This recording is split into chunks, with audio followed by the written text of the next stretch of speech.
Slash and Burn is a podcast about fanfiction. It is filled with loud swearing and explicit sexual description. It is not for children, nor the weak of stomach, nor will. Although we attribute to authors as best we can, we have no legal rights to the written works we discuss, nor the characters and universes upon which they are based. We also firmly believe that as long as what you're doing isn't hurting anyone else, whatever you do to get your jollies is all well and good. Join us and have some laughs over the world of fanfic. And seriously, this shit is filthy. You've been warned. Welcome to the magical realm.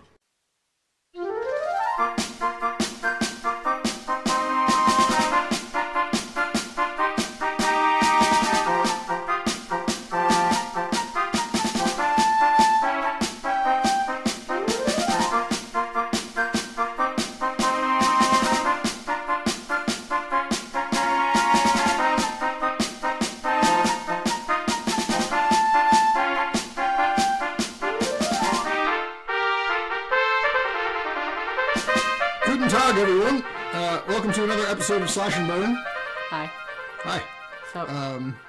So just right off the top here, I want to say, if you've just recently listened to the Sherlock episode, I want to issue a sincere apology. The sound quality on that was awful, and I don't know what the hell is wrong with me, and I should have listened to my wife and co-host, those are two different people, when they suggested that we postpone after I destroyed my laptop with a cocktail. Yeah. But I didn't, because I am stubborn.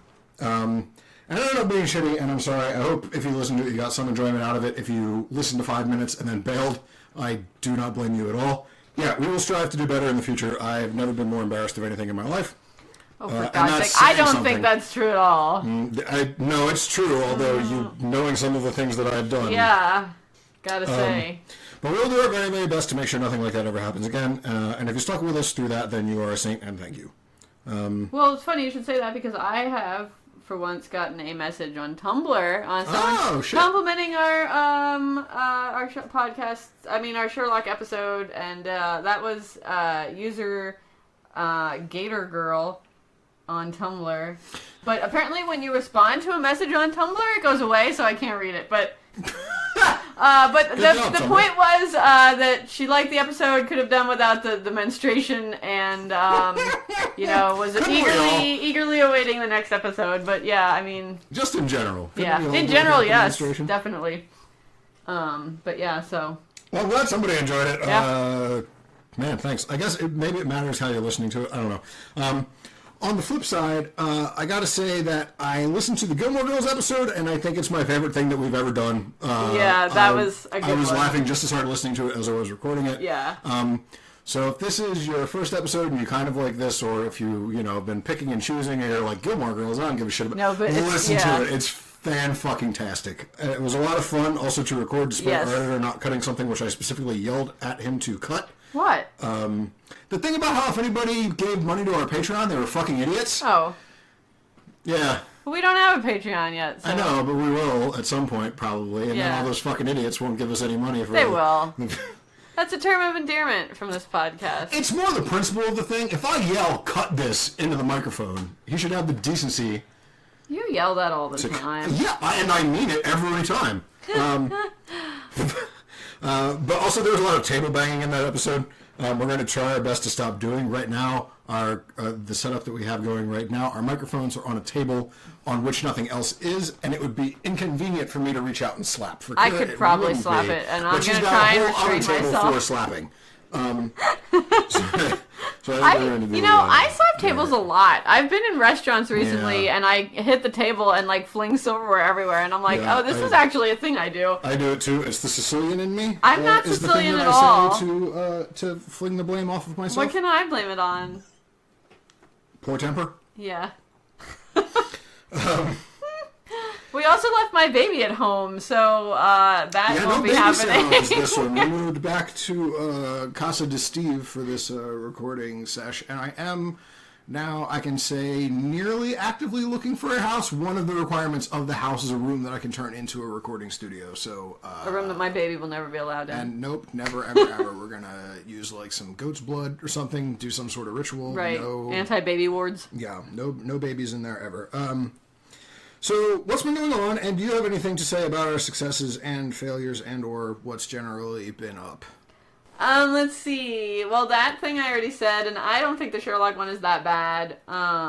But I'm not listening to it on headphones, so whatever. But what's up with me?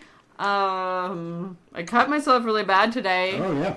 On my Vegetti. That's not what it sounded like you were going to say at all.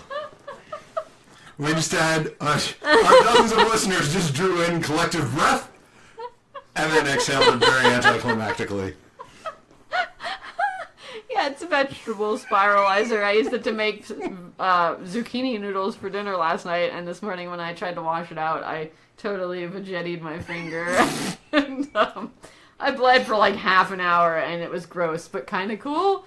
I dripped on the floor and everything, so... Yeah, that's how I felt when I also had a dishwashing accident a little over a year ago where I sliced the shit out of my finger and had to go get stitches for the first time in my life. Pretty much every time I wash anything sharp, I'm gonna cut myself. Like, when I washed our, our Ninja Dealy, the blades that cut me, or a Cutco knife, I cut myself on that every single time. It's like, Chris, keeps all the sharp things, off to the side so I don't accidentally grab them and cut myself, but this one was just, I just, crammed my hand in there to try to get some zucchini bits out, and it just, I haven't cut myself since that awful incident, but I do break stuff almost every single time I do the dishes. My wife pointed out almost gleefully that I broke 4 things when I did the dishes on Saturday, but that's not true. I broke 3 things, and I dropped a can of beans, and the can of beans, which had been open, all the beans exploded out of the can, and some of them got in my eye. Do you think you could say beans a couple more times? And so I'm not quite clear what we're talking about yet. If I had to put money even earlier that day on whether I would ever say the phrase, I got beans in my eye,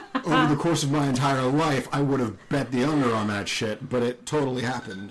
She counts that as breaking something. I don't count that as breaking something. If someone had asked me if I thought that you would ever say that, I would have absolutely taken the yes. I mean, you've had so many ridiculously hilarious accidents. I want to make Steve's ridiculous household accidents bingo. But I thought I already got beans out of the way that time that I was coming down the stairs. The cat tripped me. I had a bowl of hot refried beans. I was leading up so that you could tell the story. My reflex, so I dropped the bowl. My reflex was instinctively, don't let the bowl fall. So I grabbed the bowl, but I grabbed the bowl overhand, and so I reached in and grabbed a handful of scalding hot refried beans, burned the fuck out of my hand, yelled fuck, threw the bowl, which broke anyway because I threw the bowl, and then since I had, and refried beans, they've got a cleanest portion of 8.5. Mm-hmm. So my hand is now just coated in scalding hot refried beans, so I'm standing at the bottom of the steps just going this as hard as I can to get so now it's just beans all over the ceiling, the walls, the floor, the cat. It was, so I thought, I thought that filled my checklist for, horrific bean injury. You know what I mean? I thought that was it. I thought I was done for life, and then this can of fucking pinto beans drops out of the refrigerator and lands in my eye. Love it. Love it. I am clumsy. Mm-hmm. We could do a whole podcast on hilarious stories about your clumsiness. But... Yeah. Okay, so that's what's going on with you, thanks. Mm-hmm. And also my bean injuries. I've been playing Dark Souls 3. Dark Souls 3 is great. I haven't really been doing much else other than playing Dark Souls 3. It's really good. We are back to a fandom this week after our previous expansion episode, which is not out at the time we're recording this. We hope you've enjoyed it by the time that you're listening to this. This is a fandom. It was suggested to me. Not expansion. Yeah, expansion was our last one. No, Humiliation. Oh, Humiliation. I'm sorry. Yep, I'm a dummy. Wrote the wrong thing.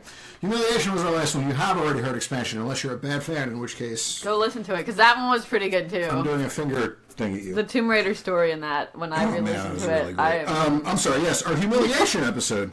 And so this is a fandom that was formative for me in my early years. You might even say that it was transformative for me. Sort of. But that's right, it's Transformers Week here on Slash and Burn.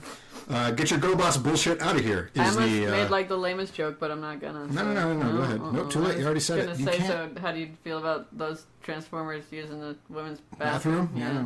You have it written down there? No, I don't. Lame even for you. So, this was suggested by a fan, AJ Young? I'm going to guess Young. I imagine that's probably not a hard J, but I could be wrong. I don't know. English is dumb. Super dumb. So thank you, AJ. We really appreciate it. I don't have his exact email here, but his suggestion was something along the lines of it's funny even when it's not because it's robots fucking. So like, and so we thought that this would be a pretty fertile ground. Not only for that, but it's also a fandom with amazing potential, right? Like some of our other subjects, it's like positively ripe because, you know, it's all about these, first of all, it's about robots, which is weird. So it's our first time that our subject has been non-living? We'll see, but they are alive. Okay. And now I was going to say non-organic. And then I guess technically they are organic on Cybertron or whatever. Okay, how about... So I'm going to go with non-fleshy. Oh, I wish you wouldn't. Mostly, yeah. Let's, or maybe non-carbon based. Although actually, I guess they are probably carbon based. Non-mammalian. Yeah. I guess that's fair too. Although we had those, you're right. Anyway, it's not something with, you know, it's not something that's very much like you or me, right? Except that, spoiler alert, turns out that they are. But so, also in the show, they have no, at least visible genitalia. So that's a whole world that can be created, expanded upon, and stuff, right? Plus, they also transform into shit. So maybe we get some wacky shapes going into some other wacky shapes, or some stuff like that. Now,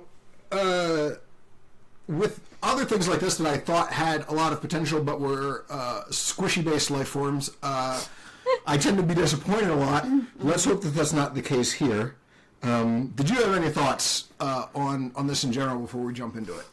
No. I mean, I was looking for, like, a very specific thing, and I found it to some extent, but it was harder to find than I thought it was going to be. You don't sound super jacked about it. The one thing that I tripped into and then looked for, I also found really hard to find a whole lot of. And I've got two small examples of it. Well, actually, one's a large example. One's a small example.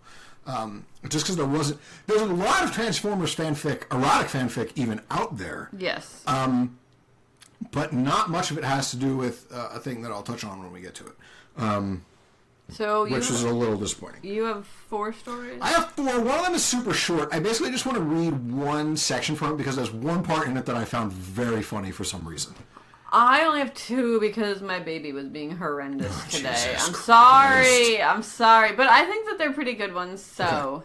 That's fine. I'll go first. And I think that the one that I have there... I was really excited about what it sounded like you had, so... Yeah, so... now this... Traditionally, this might be... I laughed so much reading this that... traditionally, this might be more of a closer type story, but I think that reading this lays a spectacular groundwork for all of the Transformers fanfic that I found. So I think that it's a good baseline to go off of. So we're going to start with I've Had Enough is the title.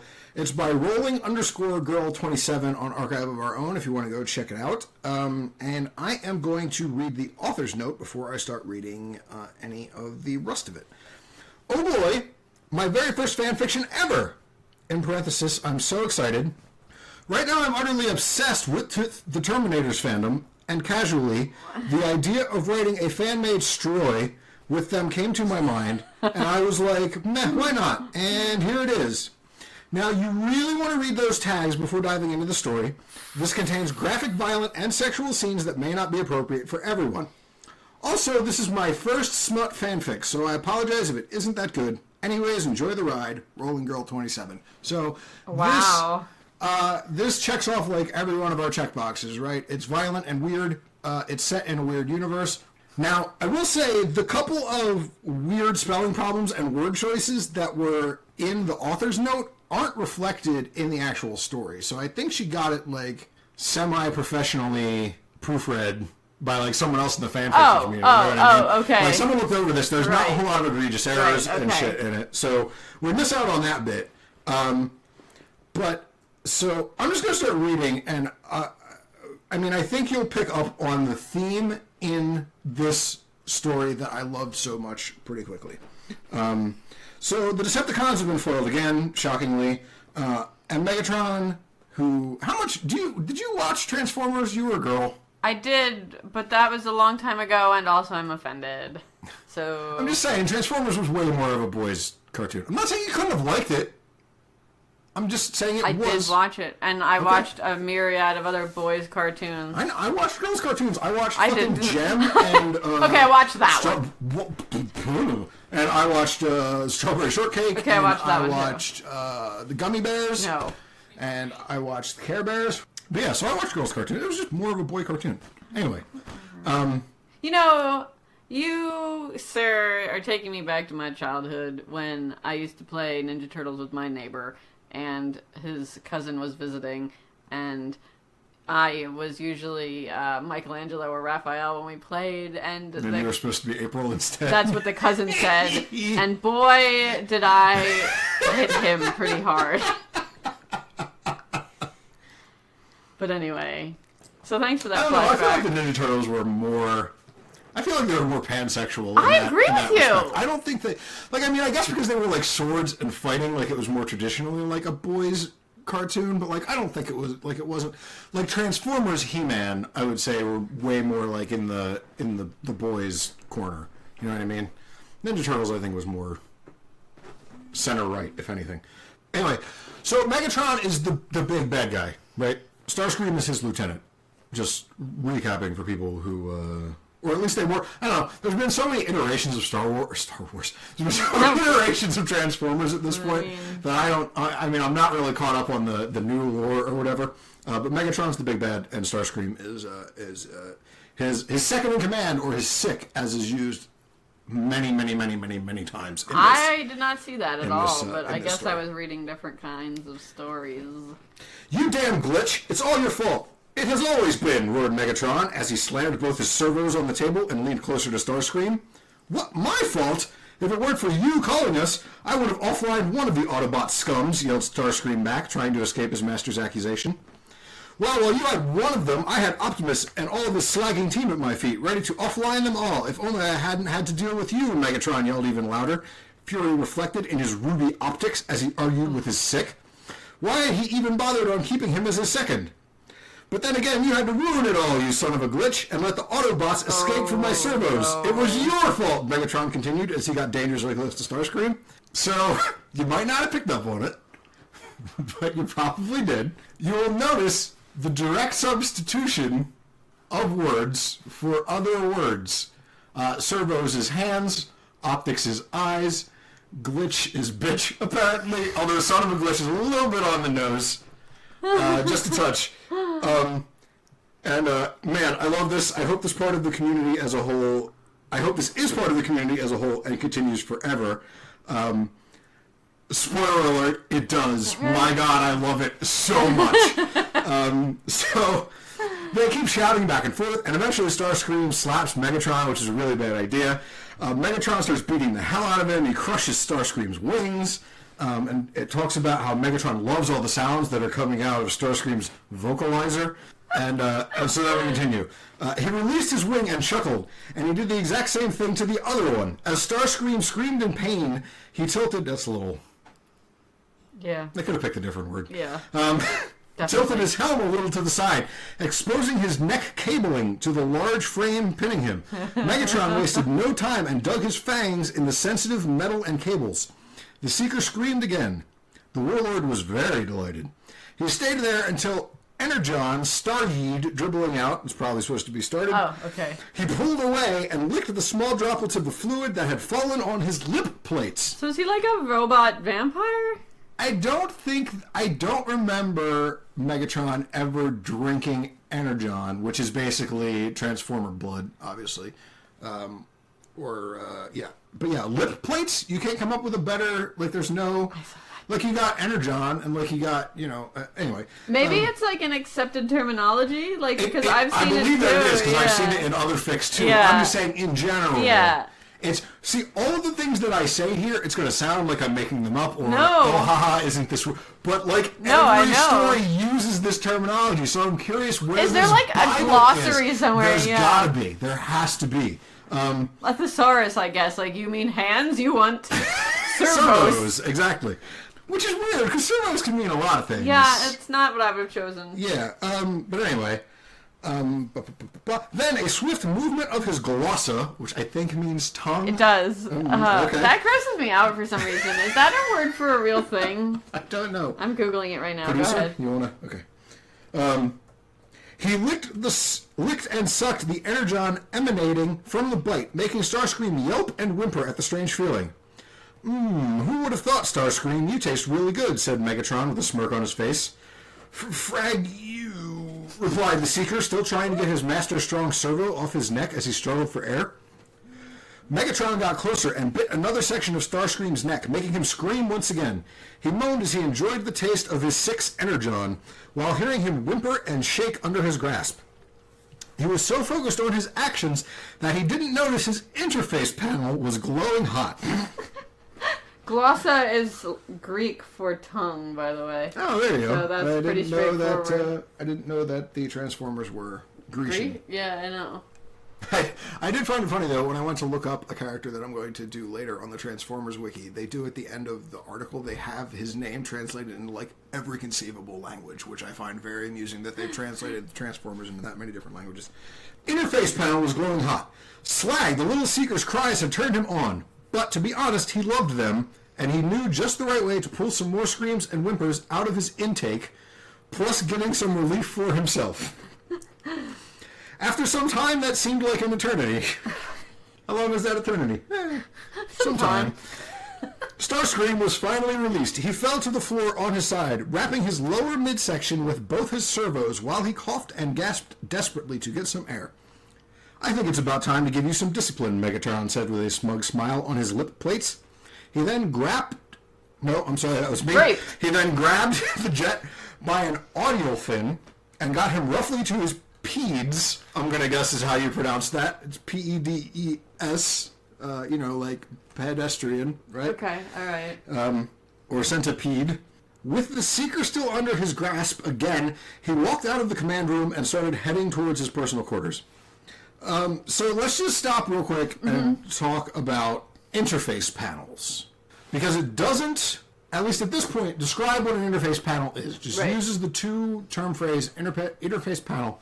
I immediately went to Google. I image searched Transformers interface panel. How'd that go for you? It was no good, because instead, all that I got was interface panels for electrical transformers that send electricity to your house. Isn't that the worst? So, no help there. So my questions here are myriad. All we know is this interface panel has something to do with sexual gratification, right? It gets warm. Is it, like, do they just, like, slam them together, like lesbians slamming twats together? And, like, bad Skinamax soft porn? Do they open into something? Are they penises or vaginas or something unknown to mankind? Like, what is an interface panel, right? And I hope that they elaborate, and boy, do they. So Megatron gets Starscream back to his bedroom, and which they keep calling a, damn it, I can't remember the word, and I didn't put it here. Berth. They always call beds berths, which makes me think of, like, I guess it's supposed to be like in Ava. You know how they have the Avas like in that, like resting in that thing. Right. Like that's kind of what I imagined, although that's vertical and not horizontal. So I don't, whatever. But that's what they keep calling them. But he manages to get Starscream's servos locked into some stasis cuffs. Now, normally I would think that stasis is a misspelling of stasis, but given that I don't know a whole lot about this universe, maybe stasis cuffs is a thing. Are a thing. Yeah, I don't know. That keeps you from moving. I don't know. So, frankly, I don't want to know either. I think the mystery is better. So there's a whole lot of posturing, and they're talking back and forth. Megatron's like, I own you, and Starscream is like, you can never control me, and all that kind of stuff, and some light beating, and then things start to get pretty serious. I've had enough of your scraps, Starscream, said Megatron as he leaned down until his face was mere inches away from Starscream's, pinning him to the berth with his own weight. I chose you as my sick because I thought you were a smart, loyal mech, but you have proved me wrong. I believe that's supposed to be proven, by the way. The Seeker still wriggled under the Warlord's chassis while not breaking optic contact with him, his optics still full of pride. I don't know why that one gets me more than any of the others. Well, we'll get to it later. Okay. He wouldn't be broken that easily. He wanted to show the old mech that he'd be capable of, to show that he would be a greater leader than him, that he was the one to be cheered at, the one to sit in the throne, the one to conquer new planets, the one to get all of the pretty femmes. He would prove that Starscream was pulled away from his thoughts as he let out a surprised gasp when his master started grinding his interface panel against his.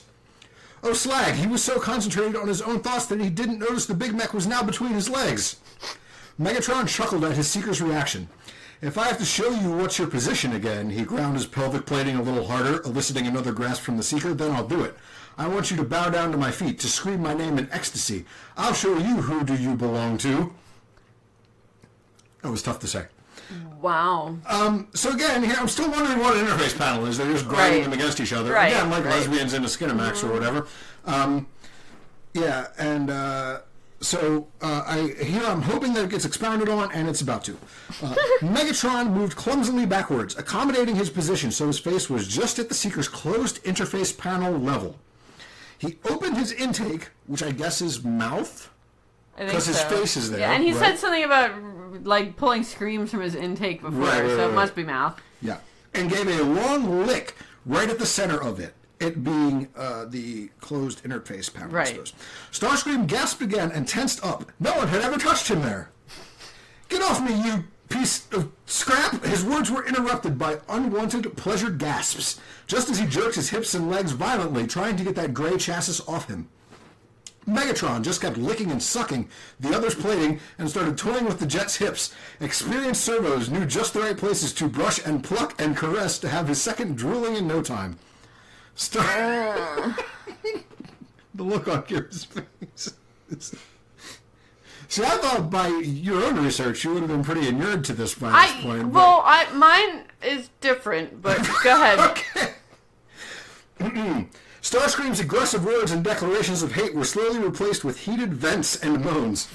Damn, how come this fragment knew just the right way to touch him? His pelvic plating was now soaked with his master's oral lubricant, who was still looking at it like a starving turbo fox. What? Is that a thing? I don't know. Who wants some Astro lemonade? It's all I could think about while I was reading most of these stories. Well, I was thinking, like, you know, when you're reading fan fiction about, like, based on an anime or something, and, like, they keep throwing Japanese terms into their entirely otherwise English fan fiction, and you're like, it's similar, why are you doing that? But it's kind of the same sort of... Yeah, I guess so. It's the universe, I suppose. I don't know. All of a sudden, at least it didn't say all of a sudden, a very familiar sound silenced them both. Click. Starscream gasped in embarrassment and tried to close his legs. His interface panel had just opened on its own. His wet valve and spike housing were now fully exposed to the Warlord's dirty intake. Gosh, why was he wet in the first place? His frame had just betrayed him. So there's a lot to unpack here. Love it. So first of all, we've got the trope of like, oh, my body's betraying me somebody's making these unwanted sexual advances on me, but my body's reacting. I'm gonna make this rape okay because this person's actually into it. Right, exactly. And also we learn a little bit more about interface panels here, right? We learn that more than I wanted to know. Open up. There's a spike and there's a valve, which we can probably equate to a penis and a vagina, roughly, right? And so but they keep referring to Starscream as a he. Right. So I'm going to infer based on that all Transformers in the fanfic community are accepted to be hermaphroditic. Well, but are you sure that a valve is... Yes, okay, all right. Yes, I am. Okay, I mean, I figured that you probably had read enough to... Okay, But even at this point, I was pretty sure that's what that meant. Okay. But we're getting there. Okay. I'll wait. So, got nothing but time over here. So there's a little... anyway, we get to here. I said it was about time for you to get some discipline, Starscream. He slightly pinched his exterior node, pulling a soft moan from the captive. They have clits, too, and they're called exterior nodes. And I said I would show you who do you belong to, so that's what I'm going to do now. Megatron rubbed his node gently with his thumb, making the Seeker moan delightfully, and he involuntarily rolled his hips to get closer to his predator's touch. Okay, so that's a clit, right? Right. I was gonna say, are you sure it's not nipples? But no, that definitely sounds like not nipples. Yeah. Consider the pleasure a gift, he continued, while the Seeker was moaning and rolling his hips alongside Megatron's servo. Although you don't deserve it, I'm feeling generous today, he said with a cold smile. Then he slipped a single digit inside the Seeker's entrance. Gah! No, master, please don't touch me there, cried Starscream, out at the sudden invasion of two of his most intimate parts. Megatron explored the thin mech's valve, loving how it constricted on his digit. He was very tight. I'm picturing, like the ceiling, holes that they have on, spaceships and where stuff. It's like... circular. Yeah. I'm picturing it more just like a gray vagina, but I mean, you could probably do either. I'm really preferring the more mechanical images. Okay. And so my note here was, and that's a vagina, so I'm following you so far. You keep saying no, but your body says yes, said Megatron playfully as he slipped a second digit inside his valve, causing him to whimper and wriggle even harder. The leader of the Decepticons shoved them a little deeper, only to be stopped by a soft, thin membrane inside the Seeker's valve. They even had robot hymens! Wow. And what is the point of that? I guess you could say the same for a real hymen, but... Well, that was for, medieval wedding. So that it was created for medieval weddings? Yeah. No! Yeah. It doesn't even... No! Mm-hmm. Perhaps you don't understand how human creation happened. Look, when God created humans and the Earth 3,000 years ago, all right. He knew that halfway between now and then, they would actually, I guess it's more than halfway now that I think about it. I'm thinking from 0, but it's from negative 1,000. So, roughly 2/3 of the way between now and then, there would be a whole lot of nation states that were built upon... hymens. Precisely. The sturdiest hymen. And so Megatron finger bangs Starscream and tells him that he's in his property until Gook, no, I'll gruck, never, oh, frag, be yours, he cried out again as he overloaded his walls tightening around Megatron's digits, which got the older mech even harder. He loved how the little valve tried to suck nanites into the carrying chamber, but to his dismay, it was a servo and not a thick spike pounding it. So, again, a lot more to unpack here. Whoa! So, overload is the term for transformer orgasm. Right, yeah, that I came across as well, and literally. Transformer valves do this, I'm not sure if it's a real thing or not, where vaginas, try to suck. Oh, it's a real thing. Is that a real thing that actually does happen? I couldn't remember if that was a thing that scientists invented or not. I don't think so. I mean, I saw it a whole lot on the, trying to conceive forums, so... Well, yeah, but those people don't know fucking Oh, no, shit. they're nuts. Yeah, that's what I'm saying. I know, that's what I'm saying. So I wouldn't trust them. They tell you all sorts of crazy things that you get desperate enough to try. I wouldn't trust them as a source on that at all. You're like, what? Never mind, we're just But so that's... I did not expect this to get that fucking granular literally into the actual, not just sex, but reproductive, Transformers parts, right? You don't usually, delve right in this quickly with the sex stuff. Well, this was, A, the first story that I found, and again, B, I think it lays a good framework, because the other stuff that I have to do is more bizarre. So rather than build up to this, I'm just going to be this is poof, here it is. You know what I mean? And the words were just so perfect. I couldn't. Anyway, so valve overload, is it a great orgasm euphemism or the best orgasm euphemism? Yeah. Well, that's not an answer. I'm gonna say great. Okay. That's where I settled. I don't know that it's the best. But it's pretty darn good. It can't be applied in all situations, really, but it's pretty darn good. So he brings him to climax with his I keep wanting to say pincers. I can't think of servos. And Megatron's interface panel now recedes, and his hot, thick spike comes out. And he takes his place in between Starscream's legs, ready to take his virginity. Didn't he just take it with his fingers? And so, well, I don't think he actually broke it. He hit it and then he stopped, and then it was, you know what I mean? Okay. I don't think he actually broke it with his servos. Gotcha. And since it just wouldn't be slash and burn without this... Oh boy, oh boy, oh boy, oh boy, oh boy. His spike twitched in anticipation, and a trickle of pre-trans fluid leaking from the tip. Yay! He released one of the Seeker's legs to grab his thick spike with his free servo, and gently guided it towards the wet entrance. Ta-da! Hooray! They have pre, everybody. You can stop worrying, you can stop carrying the placards around, you can stop protesting at the State House. Transformers have pre. I was worried there for a second that we weren't going to get any of it. It's kind of become our signature at this point. Yeah, I would say so. That's definitely what I want to be known for. I want that on my tombstone. Oh, God. So, this is our rape scene, and it gets kind of grody. It gets? It gets grodier. Really? It's already been grody, yeah. I don't want to, I think we can all understand that non-con is a big thing in the fanfiction community, and I'm not even going to say it's a bad thing because it's all fantasy and it's not really happening, but I still don't necessarily like saying the words. And also, I think that me reading the rest of this word for word isn't going to do a whole lot. So I picked some really choice phrases out of the rest of the show. Suffice to say, Megatron just rapes the shit out of Starscream. Cool. But Starscream is also sort of into it, which is also pretty cool, right? Yeah. I like how you just let me lead you into that. But anyway, here's a couple quotes of choice. Yes, scream for me. Megatron leaned closer and placed soft kisses and nibbles on the Jet's neck, moving his hips in small circles, causing the Seeker's valve to spasm painfully.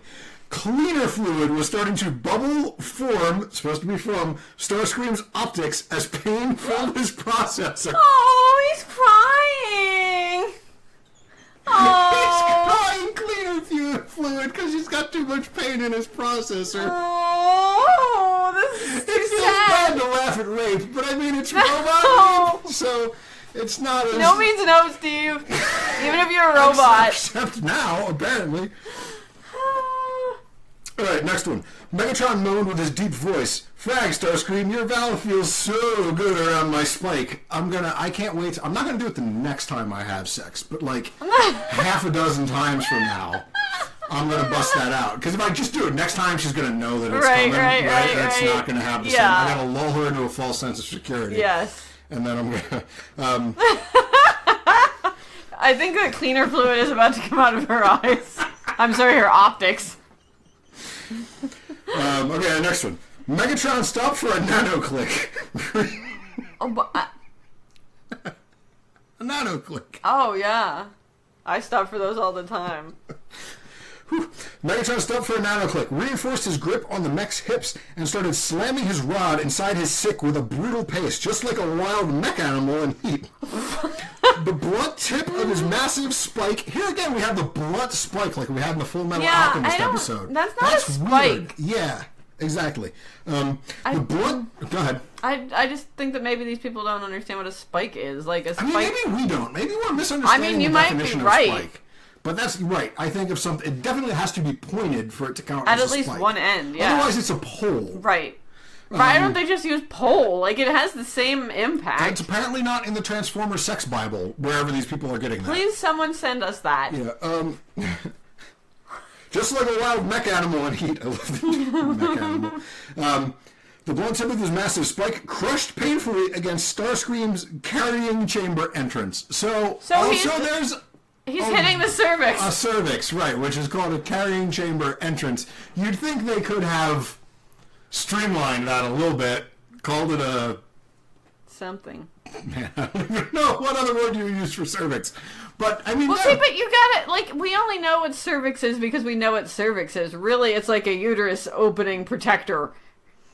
Right, but if so I guess, like, the coneheads would call it that, or right, whatever. So, like, you couldn't just say, like, the I don't know, insert mechanical-sounding term here, because nobody would know what that was. You know what I mean? You probably could. You could name it. I mean, all this other shit is named after shit like cars. Like, there's got to be something in a car that opens up to take something else inside of it. An intake valve. Well, right, that's already been used. Right. Gotta find another one. I don't know. I'm not a car guy. I mean, I like cars, but I don't know anything about. It could be the rod injector. Well, no, it's probably on the other end. Would be the spike injector. That won't work. I mean, but it No. Yeah, intake is already taken. Manifold. Intake manifold? I mean, that sounds pretty sexy. Yeah. I think manifold. Okay, Transformers community, I've decided cervix is now manifold. Start using that. Get right on that. Thank you. But next one. Open your spark chamber, ordered his lord, not even slowing down his thrusts. What? No, you can't do that, my lord. Don't impregnate me, please. I'm begging you. Starscream pleaded. He definitely didn't want to get sparked. Even less if the one to spark him was none less than Lord Megatron. Wow. Nonetheless. Yeah, I got that too. That's more offensive to me than anything else. So, despite Starscream's protestations, Megatron totally sparks him. He does indeed open up a spark chamber, and Megatron opens up his spark chamber, and I'm a little... See, as far as I know, though, their spark chambers are supposed to be in their chests, so I don't get... I saw that in exactly the one story works. that I have, too. But it's you're led to understand that he's been sparked, right? Right. And then, which is impregnated. Right. Okay. And at the very end here, well, I hope so anyway, or else I'm misreading this entirely. But so it's not technically the last because they lay down like, I think they might cuddle for a minute, and then Megatron stands up and is like, I have so much more in store for you, but that was the end of chapter 2, and there's no more chapters. Oh. There's question mark more chapters that haven't been written. Oh, I hate that. But this, I feel, was the post-climactic paragraph. Here we go. After a few moments, Megatron released him, allowing him to go limp on the berth. Starscream sobbed hard as he felt the hot trans fluid, so that's cum, flooding his valve, that's vagina, some of it dripping out and mixing with the abundant energon, that's blood, that was dripping too. So you can just picture that. I'd rather not. All in your head. Nope, do it. No. Do it now. All right, I'm picturing it. Ew. So, I mean, that was gross and stuff, but I can't get over all of the word choices. Like, they were... And so at this point, because this was the first one that I read, I wasn't sure. I'm like, is this author just a mad genius? Like, or is this what the community has come to accept as their terms for stuff? Like, this is what they decided. And holy shit, are these the terms that the community has come to refer to this stuff? And it's wonderful. I love it so much. What's your favorite one? I'm really kind of fond of the, that's hard. I mean, optics really upsets me. Right, because optics is so... And the glossa really grosses me out for some reason. Gloss is good. Optics is like...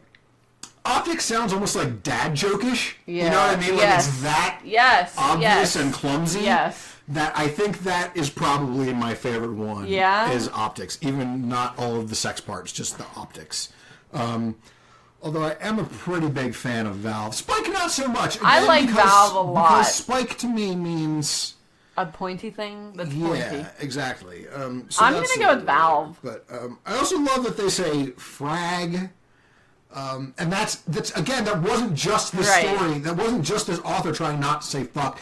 This is across the entire fandom. They all say frag in place of fuck. Whether it means fucking, or it means like fuck you, or it means like fuck that was good, or like any of those things. Well, I was also really enjoying the piece of scrap. Piece of scrap. Yeah, I'm not a big fan of glitch. No. Because it's just too, again, that's like dad jokey. Right, yeah. But piece of scrap is kind of, it's pretty okay. I like that. And Overload, I mean. Overload is pretty spectacular for orgasm. Because it's that same, like it doesn't feel forced, right? But it's also evocative. Yeah, you know exactly what they mean. Right. It's like as soon as I read it, I knew what it was. It wasn't like any of the other ones where I was like, where I had to like keep reading to get context. Right. It's like right away, you know what's going on.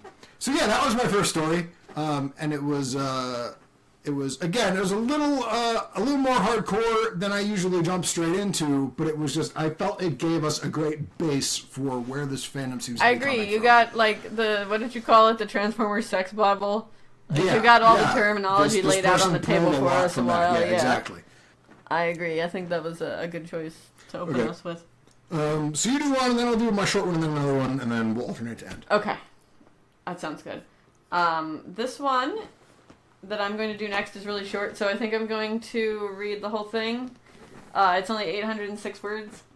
And it is a Transformers Teen Wolf crossover. So this would be, I'm guessing, this is Teen Wolf, the current television show, and not Teen Wolf, the 1980s comedy film. Yes. Okay. Now, I've never seen the show. Neither have I.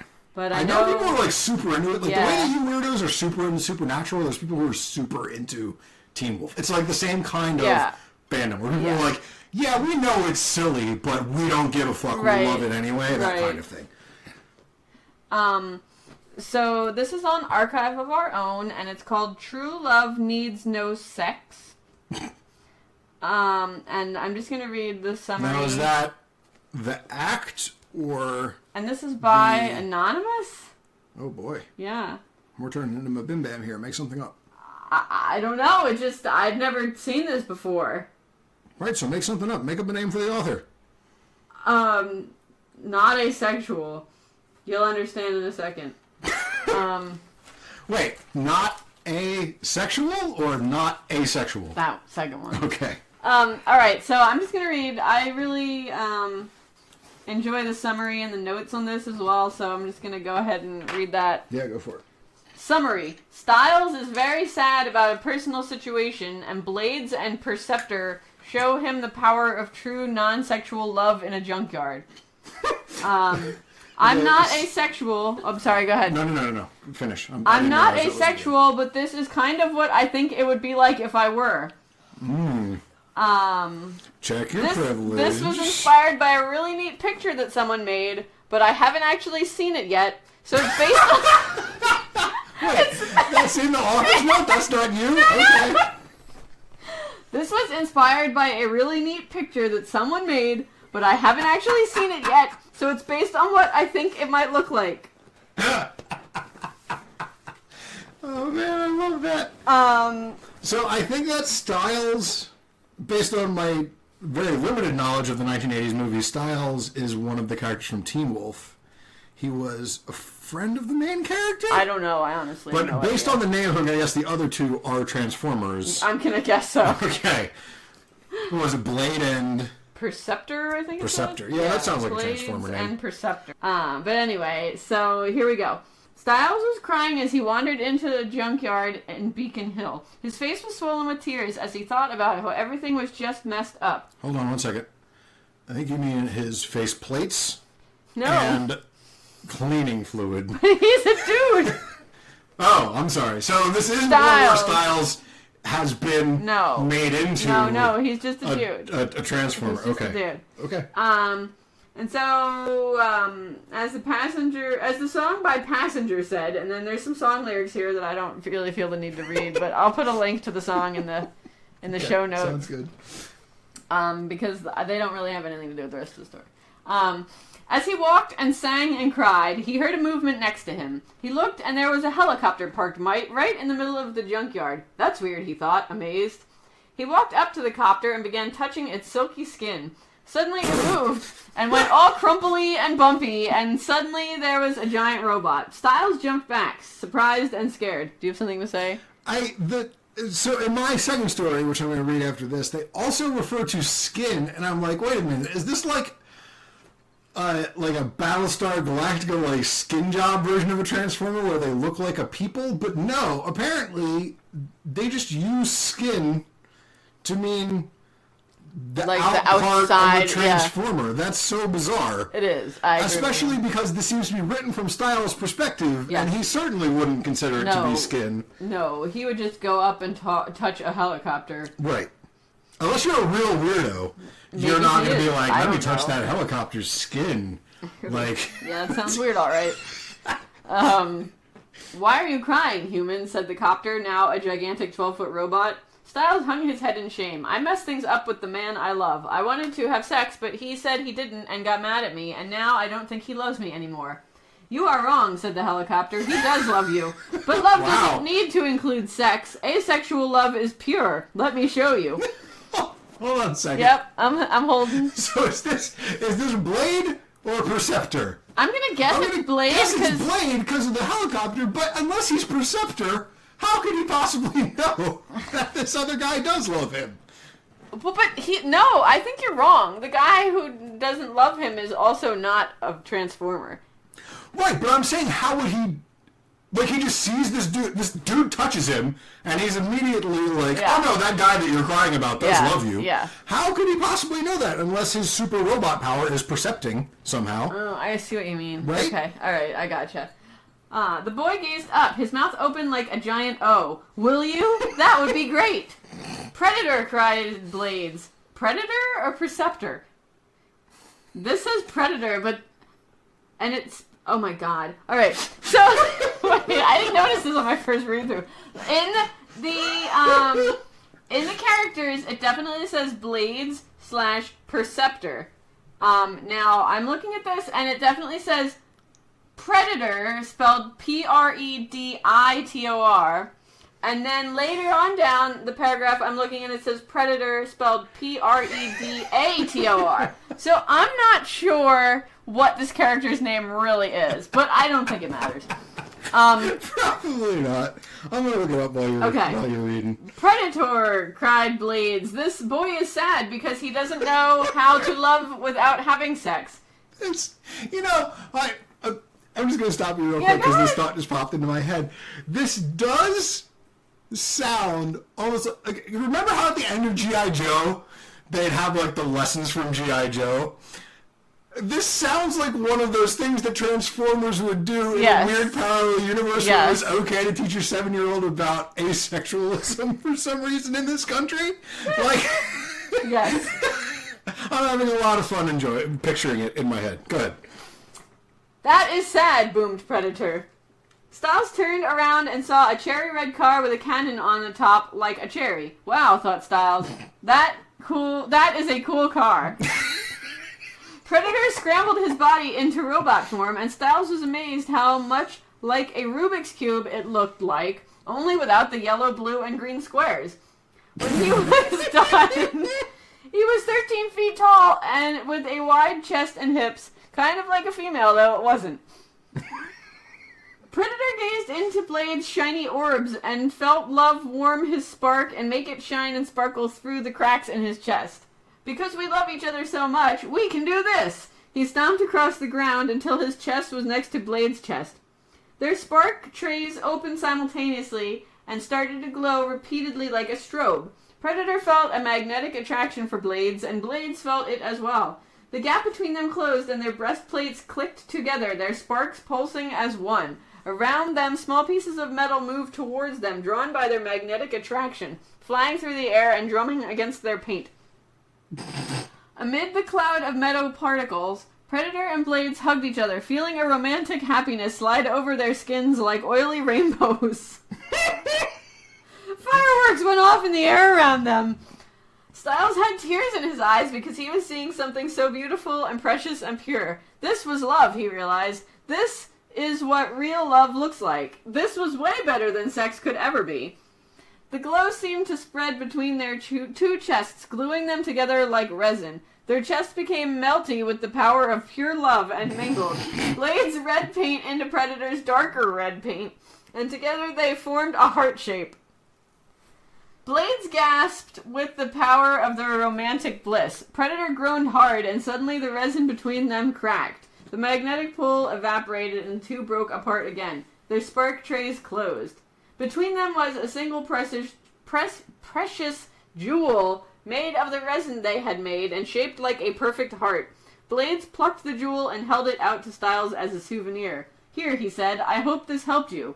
It did, Styles nodded. A lot. He hugged the gem to his chest. I can hardly wait to show my true love what I learned. He left the junkyard, happily singing a puffy Ami-Yumi song. And then it also has more lyrics there for that song as well. And that's the end. Okay, so that was great. So, yeah. All around. I like that so they can make these totally asexual love crystals. Yes. And just hand them out as gifts, I guess. Apparently. and no one thinks that's gross, I guess. Maybe it's asexual.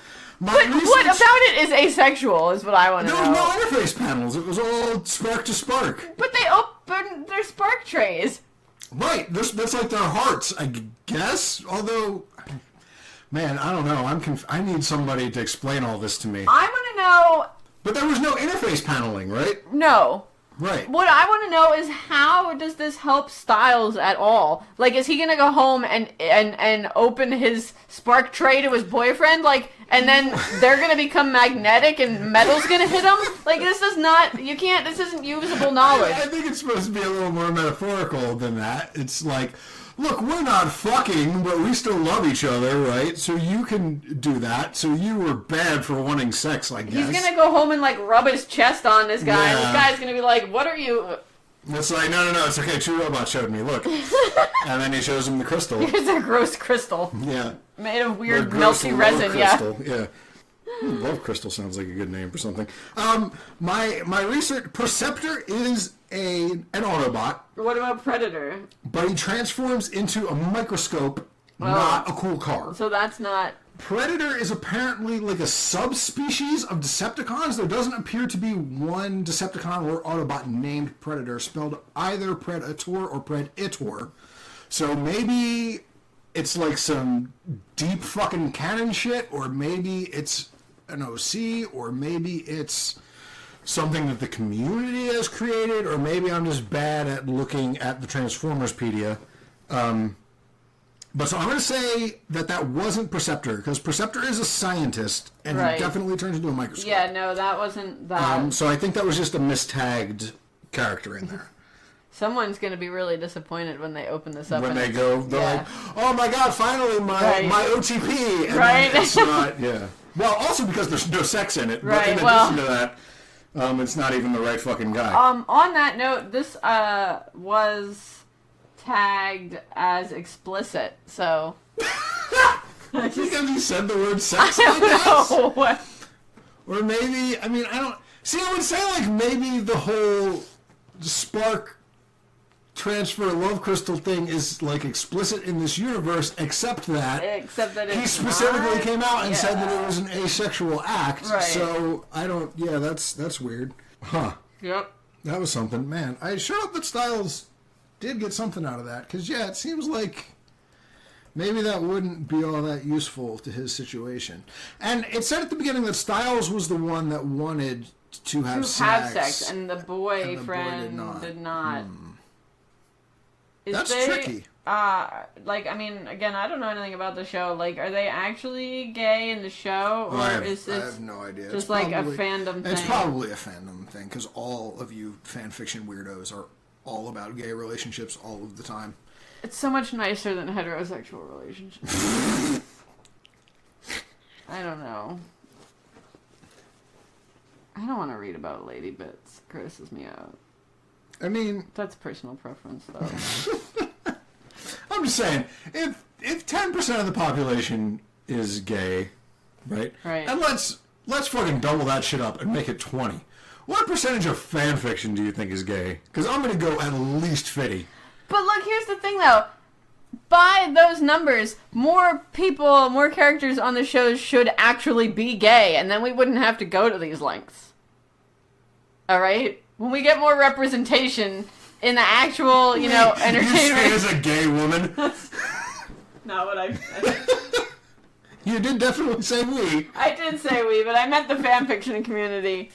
But, Alright, I'm going to do this quick one here, and then we're going to take a little break, and then we'll come back for some more. So, this one is called Antibox and Watchmen. It's by Bolt Shock, that's without a C, on Archive of Our Own. This one got my attention because it was 2 OC characters. So, I was like, so this guy... 2? Yeah, and they're the only 2. And so he just made up his own Transformers, and then wanted to write a story about them fucking. Right? Which that just seems like... I mean, there's nothing wrong with it, I guess. It just seems, like, weird. Like, yeah. Like, it just seems off. So, but what I found was different from what I was expecting, really. Because, like, the summary of it, have you pulled it up? Yep. Can you read the summary real quick? Because I think the summary was grossly misleading. Antibox and Watchmen are two of my OCs, and they love to get it on in many, many different ways. Right, so I was like, okay, here we go, right? And it is tagged explicit. Mm-hmm. So I'm going to read from the beginning to the point that I thought was hilarious. Okay. The shower shuts off in the wash racks, and Antibox pulls himself out from behind the curtain, locating the switch for the blower, air buffeting his frame. He peeks out. The hallway is empty and dark. Lights shut off and ready for nighttime activities. Oh, wow. This was published, like, on my birthday this year. Oh, really? Yeah. Okay, so maybe the reason that it didn't go any further was because it just hasn't so been new. written yet. Yeah, you better bookmark this so you can... Come on, it's only Watchmen, he murmurs to himself in the common tongue. He wants this. I want this. Now dry, he steps up to the mirror, looking in. Eyes clean, skin steamed. See, there's that thing about skin again. I went back to look if this was like an AU where they were people. They're not. Because that would be the ultimate in weird bullshit. Yeah, right? like the this... guy wrote a Transformers fanfic with two of his original Transformers characters. That are actually just guys, an AU where they're really just people. Wow, that's meta. That's deep, but man. That's not what it was. I'm a little disappointed. He's just using skin to reference his... Well, like, they come a lot of paint job of yeah. skin sometimes, don't they? Like, on cars, like... I don't, but maybe weird car people do, I guess. It feels like maybe I've heard it before, I don't know. Eyes clean, skin steamed, and nothing staining his denta, which is their word for teeth. That was in the first story, too, but I don't think I read any of those bits. He brushes clean the shining silver plates again, rinsing his mouth before looking back in the mirror. The mech looking back at him is flushed and anxious, with long-awaited plans suddenly coming to fruition. He turns to a rack bolted to the wall of the washroom and picks up a thin, opaque garment laying over it. Okay. I know. That's... Yes. A thin wire gauze, carefully woven so delicately that his hands can be seen through the mesh. He slips it on, the metal fabric cascading down his shoulders, curving off his hips and down his legs, nearly to his knees. He looks in the mirror again. Everything seems perfect. The robe fits wonderfully, and his frame is clean and ready for what is about to begin. In the birth room... Wait! Yeah? Well, what? Aren't they just, like, naked all the time? Right, that's why I love this so much. They just walk around naked all the time, but in order to go initiate some sexy time with his partner... Oh my god, he needs to put clothes on! He's putting on robot lingerie! Oh my god! Robot lingerie! In the birth room, Watchman lies on the berth, looking up at the ceiling. Antibox, he calls softly, it's time for rest. That's what they're calling it these days, the kids. That sounds threatening. I'm gonna start saying that to my child. It's time for rest. Quietly, the other mech's footsteps pad down the hall, and the door opens, the bare light from the single window in the birth room, lighting upon the gauze. Slowly, Watchman pushes himself upright, trying to keep his mouth from falling open. He's so confused because he's wearing clothes. Why have you encased yourself in a Faraday cage? Quiet. Sorry. Oh, God. A terribly shy Antibox stands before him, quietly closing the door, and with one hand traces out the seams of his spark chamber to the other before looking timidly up at him. Our ceremony was one cycle again this solar, Antibox whispers. Oh, how sexy! Oh, Antibox, I have no words for you, Watchman murmurs, looking up at the other with complete trust. After a few more moments of looking over the other mech, Watchman asks, Would you bond with me? Antibox smiles and slowly nods. Yes, he whispers, taking another step in. The light of the dual moon bases shining upon his nude frame. They're always nude! They're always nude! Highlighting the shifts and contours of his skin. Yes, he repeats, slowly sliding the robe from his shoulders, and softly the fabric lands on the floor with a quiet rustle. So... I can't. So now they go on to sort of almost have like really caring, like passionate, caressing, slow sex, but also not really. It was almost more like that asexual thing from your story with like just their spark chambers like bonding together or whatever. Right. There wasn't a whole lot of interface paneling going on, so the rest of it was kind of boring. But the things that really stood out to me were, one, robot lingerie is the best concept. I cannot. The best concept. And also, it's also made out of metal, which I love. It's like, it makes me think of when I was little and I used to put, like, Barbie clothes on my dinosaurs. Like, I'm like, they're naked any other time. What is the point of this, even? Right. And the other one is, okay, so... Or, like, really any cartoon where, like, you know, they usually are just an animal walking around without pants on, and then they, they, like, go to a wedding and they're wearing, like, a tuxedo. Or, like, something happens and they're in their underwear, and they're embarrassed about it, even though they don't even usually have anything on. Right. Yeah. Yeah, it's an odd disconnect. Yeah. So the other thing that really stood out about this to me was, our ceremony was one cycle ago this solar, so... What does that even... Extrapolating. I'm guessing that means, like, it's our 1-year anniversary, right? I'm sure that's what they were going for, but that's not what those words mean to me. Well, the solar would mean this year. Yeah, one cycle ago. One cycle ago this... Oh, you're right. Like, to me, a cycle is a month-ish. Yeah. Yeah, okay. So is it their 1 month anniversary... Or is it their 1 year and 1 month anniversary? Either way, I was thinking 1 year, one solar. But you're right, the way that reads is weird. So maybe it's not. Maybe it's only their 1 month anniversary. Here's the weirder part. Does it get weirder? No. They've been ceremonied for a year or a month, either way, and they haven't yet bonded? Yeah, I was thinking that too. What the fuck is going on there? And why was he so shy about it? In these days of pre-ceremony bonding that we have, where Autobots are just living in sin all the time, we're supposed to believe the two of them got ceremonied and haven't even bonded once until a month or a year later? Even though they just walk around naked literally all the time. Although, now, I agree, they're definitely naked. Yeah. However, their interface panels are kind of like built-in junk shields. I guess. Know what I mean? So it's sort of like a caveman walking around in a loincloth, you know what I mean? Like, their bits just aren't out all of the time. Thank God. Although, apparently, to some Transformers, just the interface panel alone is enough to get going. Right. Apparently. Right. I don't know. But so that's the I mean, like, think about walking around in a bikini. Like, that's still pretty hot, even though your bits are technically covered. I mean... Yeah. But, I mean, they're naked, but they're not naked to the same extent that, like, we would be naked if we were walking around naked, you know what I mean? Right. Where their genitals are just flopping a boot. Yeah.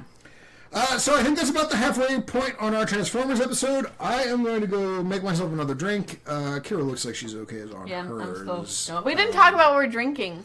Oh, yeah, right. I forgot about this segment. I stole this, by the way. I am... oh, did you really? But we're keeping it. I like it. Sure. It's fucking podcasting. Everything's stolen from somebody. I'm drinking a Brandy Alexander, which I haven't made in... years probably, but man, it does feel like a long time since you've mentioned them. It is really good.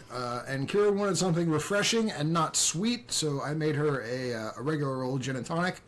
How are you enjoying that? I'm really enjoying it. Like, I don't think I've had one of these since we went to the casino all those many. Yeah, it's a very refreshing. It's a very what did they call them? Drink. Solars ago. Yeah, 10 solars. 10 solars ago on your 22nd birthday. I was gonna say your birth. Oh my. Anniversary, but birth apparently means bed. Right, my creation anniversary. I don't know. Yeah, whatever. How do robots get born? I don't know. No, I really don't know. I mean, I guess they get born because they come out of a whatever. A valve. Yeah. Yeah, but I was wondering about that too, because later on we're going to get into a little bit of twincest. And it's always the cest with you. I'm going to keep doing it until I find one that you're into. It's not going to be this one. And I was... Although this is probably less creepy because they're not, like, people... Right, so that was my thing. Like, what actually makes them brothers? Like, did they really come out of the same valve? Right. Did they just, like, decide that they were... You know what I mean? Like, it's... But we'll get that to when we get to that. Thanks for listening. We'll be back in a minute. You're listening to Slash and Burn. Welcome back. My drink is refreshed, and we're ready to go with another story. So you only have one more, right? Okay, so I got two more, so we're going to go me, you, me. Yes. This one is called The Perils of Rock and Roll Decadence by Enfilade, not exactly sure. on Archive of Our Own. Now, the reason I picked this one was specifically because while I was just searching through all explicit Transformers fic, this one was tagged with alt mode sexual interfacing. Ooh. Which I thought was a really fun phrase. And then, secondly, after that caught my attention, it started something called Deathsaurus, which is also hilarious.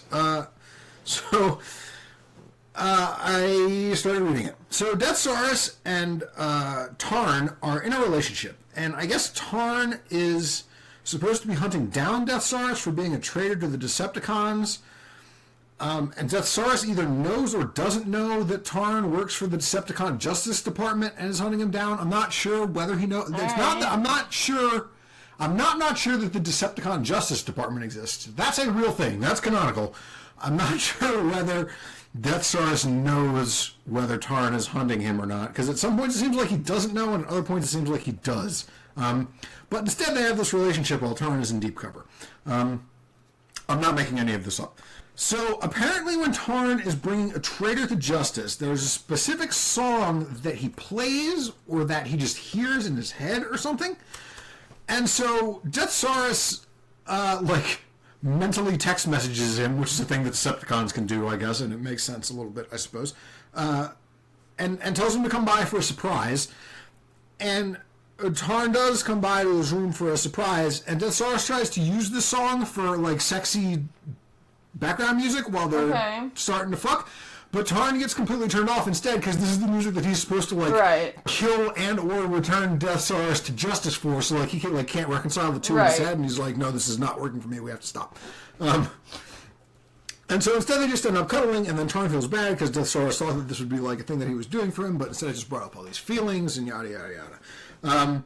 This is quite a plot for a Transformers right? So this is all at the beginning. So Deathsaurus, they're just cuddling and stuff, and then Deathsaurus starts kissing and nibbling at him again, and they start to get into it anyhow. Tarn had thought the mood had been well and truly killed. Evidently not. But Tarn didn't know how to even begin to suggest that they reconsider interface. He had been pleasantly surprised that Deathsaurus had been willing to stay without interface to reward him for his time. Which, that's kind of a fucked up relationship mechanic. I don't like that. Tarn didn't want to be the pervert who ruined their cuddle session. No, go ahead. That's the worst, though. Oh, being the pervert that ruins No, the opposite. Being on the opposite end of it. You're just, enjoying a nice cuddle, and then suddenly it's hey, it's please just don't, though. You're ruining this nice thing. I thought we were having a nice time. Well, we could be having a nicer time. No! I'm not speaking to you. I'm speaking in the hypothetical.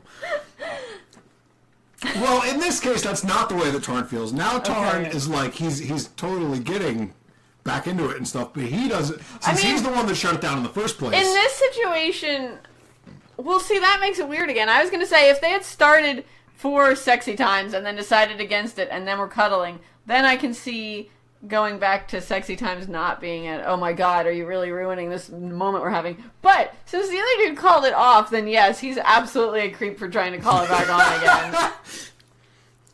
again. Sorry, that was a lot of steps. No, it's fine. There's a lot to parse here. Yeah. It's very dense. Except that then the so-called musician singing... Okay, so the underlying thing of all of this is that Deathsaurus normally likes bad 80s hair metal. So you picked a song fic too? What's that? You picked a song fic also? Oh, apparently. It doesn't say, there's just little snippets of the lyrics. That's what a song fic is. It doesn't break it down though, but Tarn is the so-called singer, crooned or whatever. But so this other part about this gesture by Deathsaurus and finding this song that he knows that Tarn has this special connection to is it was supposed to be look, I can put aside what you consider shitty taste for music and play this other thing that you like. But then when Tarn got all weirded out by it, he just put his other music back on for their cuddle sesh, right? Gotcha. Except that the then so-called musician singing on the album held out a lyric that Tarn could barely hear, but he caught the last three words, "Eat me up," and his valve panel cast an enthusiastic vote of consent, snapping open with a loud click that couldn't be mistaken for an errant drum beat. Wow. Tarn gasped. Deathsaurus looked up. Sorry, Tarn stammered, ashamed at having lost control of his frame. Wow. I love it so much. Deathsaurus grinned, glanced downward, then looked Tarn in the optics. See, I wasn't making it up. They really all do this. I'm not talking to you. I'm talking to the listeners. Oh, okay. I know that you did your research. I'm talking to the listeners. A smile spread slowly across his lips. Did not say lip plates this time, though, weirdly enough. Well, now, that looks tasty. Tarn was too flustered to say anything. Deathsaurus eased himself back until he had a very good view between Tarn's thighs. Tarn moaned as Deathsaurus's talons skimmed ever so lightly over his inner thighs, guiding his legs even further apart. Deathsaurus caught Tarn's gaze again. May I? He purred. Well, if Deathsaurus actually wanted to, Tarn wasn't going to say no, particularly as simply saying yes was a lot easier than trying to admit his desires in words. Yes, Tarn murmured. Deathsaurus dimmed his optics and kissed Tarn's valve. Tarn felt his optics dim as Deathsaurus reprised the licking pattern from before. Dimmed his optics is the euphemism for eyes roll back. I love it. I can't. God, I love it so much. I can't. Dimmed his optics. That whole paragraph you just read was nothing but nonsense words. You know that, right? It's like when you stumble into a bad fantasy novel and like the whole first page you're just like, what is even are these things? Right. The author has a bad case of make-em-ups. Yes. Every third word has to be something that doesn't mean anything. Yeah. But yeah, earlier when they were just starting to snuggle, he like started kissing his chest plate with like this motion in his tongue that he has apparently used on his spike before. And so that was part of what got him so hot in the right. That was part of what got him so hot in the interface. As a dude with a spike, would you remember precise tongue motions if they were played out on you later? Because that seems unrealistic to me. But again, I don't have a spike, so man. But I'm really bad at being perceptive, so I'm going to say for me, no. But maybe if I were a Decepticon or an Autobot, I might have some sort of heightened. Oh, well, that's true. I mean, it might be stored somewhere in a database or something. Exactly. Yeah. Yeah. Like your sexy time spreadsheet, like up, down, down, sideways. Oh, that's what he did on my spike last week. I'd call it more of a database than a spreadsheet, but I understand what you're saying.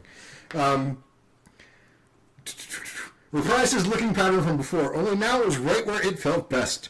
Tarn found himself relaxing in comfortable anticipation of what was to come. They had done this often enough before that Tarn knew what would happen. There was something to be said for familiarity with one's partner. Tarn didn't have to worry about controlling Deathsaurus or controlling himself. He knew this tune, and he would enjoy feeling it play out. He would simply enjoy it very much. So I kind of like the fact that they're... it's so ho-hum. Well, not ho-hum, but just they're reflecting the... the comfort and the pleasantness that can come from an established long-term relationship. See, you know what I mean? It's funny. Like when I'm reading fan fiction, I see that it's tagged established relationship. I will immediately unclick because I don't care. That's one of the reasons that I thought it was so interesting, because usually it's not. Usually it's like hot wild fucks or like, oh no, I spilled soup on your crotch and now I have to take your pants off. Established relationship is totally a thing that some people like to read. I mean, I know it is. It's just not something that I've seen a whole lot of. For me, it's all about the build-up. Right. But... I guess some people are into that. So some oral action goes on, and then we get to the crux of the whole situation. Deathsaurus glanced up, not the least bit ashamed of Tarn's fluids smeared all over his cheeks, or the way he ran his tongue over his lips, as though he couldn't stand to be away from the taste of Tarn's valve, even for a few seconds.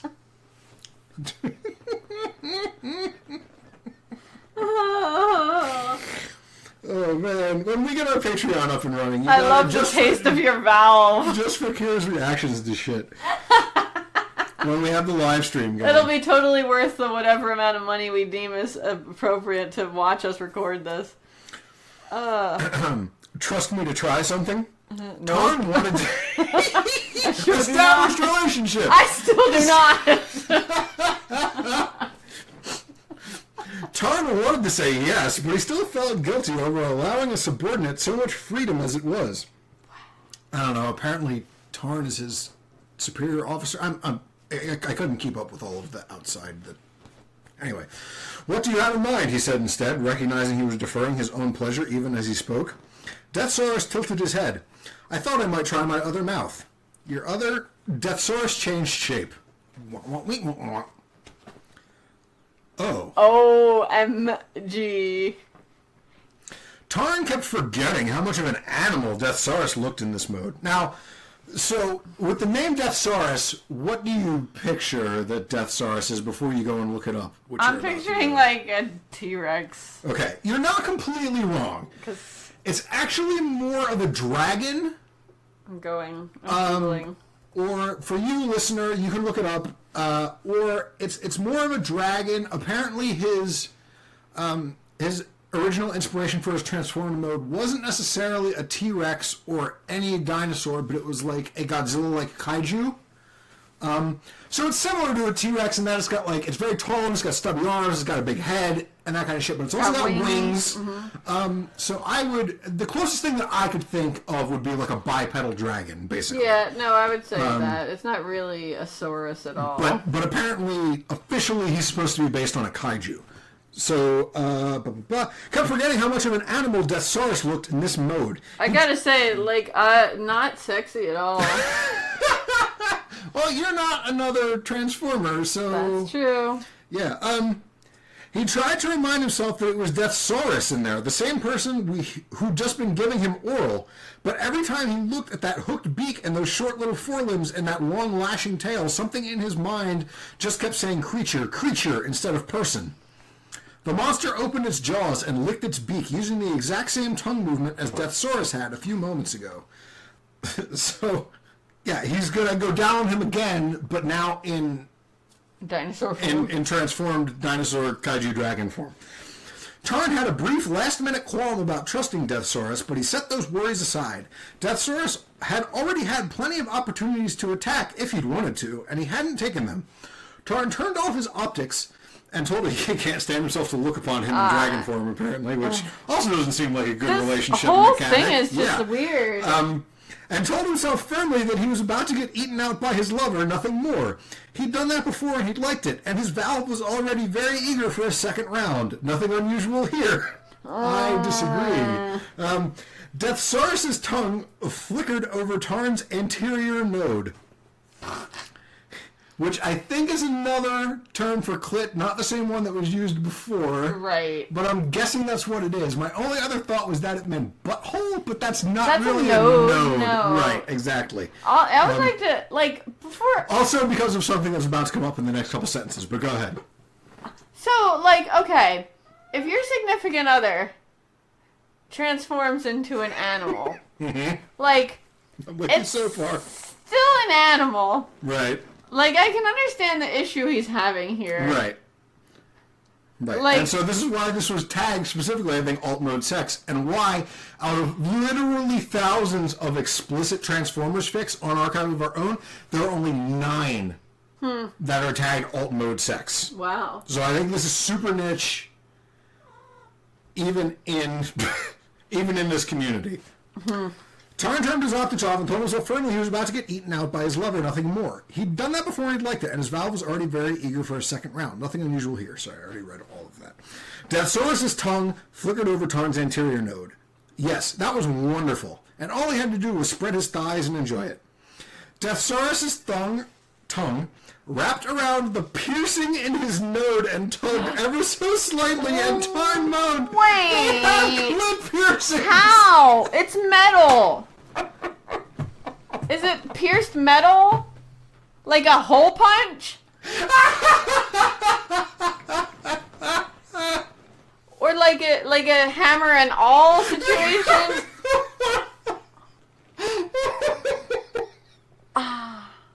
I like both of those options so much. I don't know which I like better. Oh my god. Well, I guess there's less worry about it getting ripped out, unless that comes up later. It doesn't, but I guess we can... Hey, Transformers fanfiction community, do that for us. But yeah, so that just floored me. Oh my god, wow. Yeah, you definitely don't get a butthole piercing, I don't think.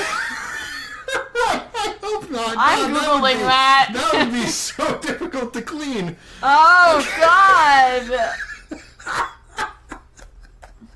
But we're going to stop while she Googles butthole piercing, everybody. My poor Google. Butt cheek piercing. Well, yeah. Butt crack piercing. Girl makes unique noise as she gets her butt crack pierced. That's a YouTube video. I imagine I'd make a pretty unique noise, too. If that were to happen to me. But, pierced? What? There's no... I'm looking I don't at think it. you can pierce a butt crack. Ah! It's like right above your butt crack. They're like... Oh. So like where a tramp stamp would go? Well, like lower than that, though. Like right there. Really? Like right at the... Like the needle is going... Oh, wow. I'm watching this. It looks really painful. I muted it so we don't have to hear the... Okay, but regardless, that's not a butthole piercing. No, it's not. But, so I think we can... Butthole piercing. Anal piercing. Here, it's Wikipedia. What's this? Okay, Wikipedia, that's reliable. Wikipedia, why have you done this to me? I stand corrected. Please don't spit out your... Hold on 1 second, I'm going to lean forward after I swallow all of my beverage. But, oh, no, that absolutely is a butthole piercing. It's not how I pictured it? No, me either. An anal piercing is a body piercing in the surrounding area of the human anus.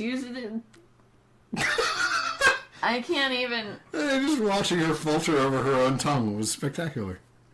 The piercing of the anal sphincter itself is rather rare. Some report difficulty cleaning the area after a forceful defecation, and that washing is necessary in addition to or as a substitute for wiping. Forceful defecation, everyone. It's my Guar cover band. You have a lot of Guar cover bands. Man, we have a lot of turnover. So, Most people can't foot that bill for all the fake urine and real jizz. So there you go. Yeah, it's a thing. Ta-da. Wow. Okay, still, I think it was probably a clip piercing, regardless. Even though that apparently is a thing that people do. Wow. Yeah, sure is. I'm gonna stop Google imaging this Yeah, now. you probably should. Good God, I'm not sleeping tonight. Tarn was about to tell Deathsaurus to stop. This was just too kinky, bordering on perverse. When the tip of Deathsaurus's tongue found the port buried deep in his valve and flickered over the sensitive intake normally pierced only by the jack in a spike. Now that's a sentence where most of the words are nonsense words. That is probably the cervix also, right? I'm thinking, or the G-spot, although you can totally hit the G-spot with something that's not a spike. I think it's really easier to do. Yeah, it absolutely is. So, but then again, we're talking about Transformers, so maybe everything isn't a one-to-one analog. Maybe they've got another port in there somewhere. I mean, we don't have spark plates. Exactly. And we also don't spark have... trays, I guess. We don't have spark trays. We don't have interface panels. No. We've got the stuff underneath the interface panels. Right. Also, I don't see any mention of nuts in any of these stories. No, you're right. There's only spikes and valves. That's why I thought at first maybe that's what the valve was, but then you've definitely shown me the light on that situation. Tarn screamed. He'd never had an overload so intense. Deathsaurus's raspy tongue scraped over all his nodes, filling his valves with soft, wet heat, playing with his tender jack. So, I mean, this is he... A jack. Yeah. Read that again to me. He'd never had an overload so intense. Deathsaurus's raspy tongue scraped over all his nodes, filling his valve with soft, wet heat, playing with his tender jack. So maybe jack is that mysterious third hole that we humans aren't blessed enough to have. Hole is the wrong term. That mysterious third area or whatever. Yeah, I'm not normally sure. Can only be pierced by a spike, but apparently also a dragon tongue can get there, I guess. Right. Or it means butt. Although that would be quite a feat if your tongue went into the valve, came back out the valve, and then into the butt. So Jack is the cervix. No. Maybe. No, but it says earlier that only a Spike's Jack can touch, right? Hold on. I feel like we need to draw a diagram. By the Jack and a Spike. Okay, yeah, right. So Jack is something on... the Spike. Tarn's Spike. So that's going back to the miming that I was making before. Is he also, like, jerking him off or, like, doing, like, a thumb rub on the... Like, you know what I mean? Like, this is why hermaphrodite sex is so weird to me. I can't... There's too much. I can't picture it. I've always had a problem with spatial reasoning, and when you've got 2 or more partners, each with 2 or more sets of genitals, it just gets ridiculous. Like, I can't make my brain wrap around it. I'm not sure, honestly. I'd be really bad at an orgy, I think. I wouldn't... I wouldn't know where to do anything. There's just too much. Yeah, I don't know. Jack... Someone tell us what Jack is. While Deathsaurus's little animal forelimbs held his thighs apart so the beast could eat its fill. That is the least sexy thing I've heard tonight, I think.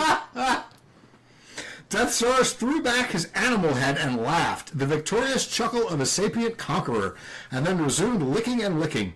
Tarn squirmed, and Deathsaurus pinned him down and licked some more, until Tarn lay under him spent, weak, his body trembling from so many overloads, his fans blasting hot air, and his armor radiating heat. I imagine that's not farting, but in my head it is. That's not what I thought either, but that is pretty great. Hold on, wait, you're gonna like this. Okay. His fans blasting hot air and his armor radiating heat, his valve a stretched and sodden mess. No! Oh, come on. See, I was really thinking that in this fandom, I wouldn't have to deal with all this soddenness. Now I will mention that another one of the tags that came up very frequently was either sticky interfacing or non-sticky interfacing. So apparently there's 2 thoughts to this. So I could stick with non-sticky. You could probably just click on the non-sticky interfacing tag and you would probably be okay. So these descriptions of robot orgasms are some of my favorite things ever. I love the fans venting afterwards to like blow the heat out of him and how he's just like a sodden wreck. I'm really, the more I think about it, the more I really like your incorporating the overload into actual sexy times. I know, because, right? Like, I think if I'm just like, overload. It'll stop immediately. And he'll run screaming from the room. And you can get some fucking slip-ons.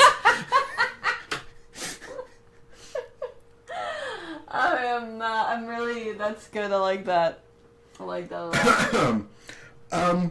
But, so I gotta say that this was a little disappointing in the alt mode sexual interfacing, because all he did was turn into a dragon and then eat a whole bunch of pussy. Right. Robot pussy. Right. Which is fine, but it's not what I was expecting by alt mode sexual interfacing. So that led me to a search, which I will get to the fruits of that search in my last story, but first we're going to do your next/last one. Okay. This one I found by just Googling Transformers erotica, and it sent me to adultfanfiction.org. I was going to say, it seemed like there was a lot of that. There seems to be a lot of Transformers erotic fanfiction resources that aren't our 2 go-tos in FF.net and AO3. Right. But it's also on Archive of Our Own, I found later by going to the author's Tumblr, because this story that I've stumbled upon is actually out of like a huge like series called the Dance Verse. So it's like a setting for all these stories, which I just wanted to mention is 245,000 words. Is it all written by one author? Wow. And 20 stories so far, and it's not complete. So is this... It's called the Danceverse. Is it an alternate universe in that something is different? Is it like an alternate timeline? No. Or like, is there something changed from the main Transformers universe? I think what it basically is that like this particular pairing and stuff, but so much has happened over the course of it that if you just read one, which is what I did, it won't make as much sense. You should probably go back and see what the whole universe is now.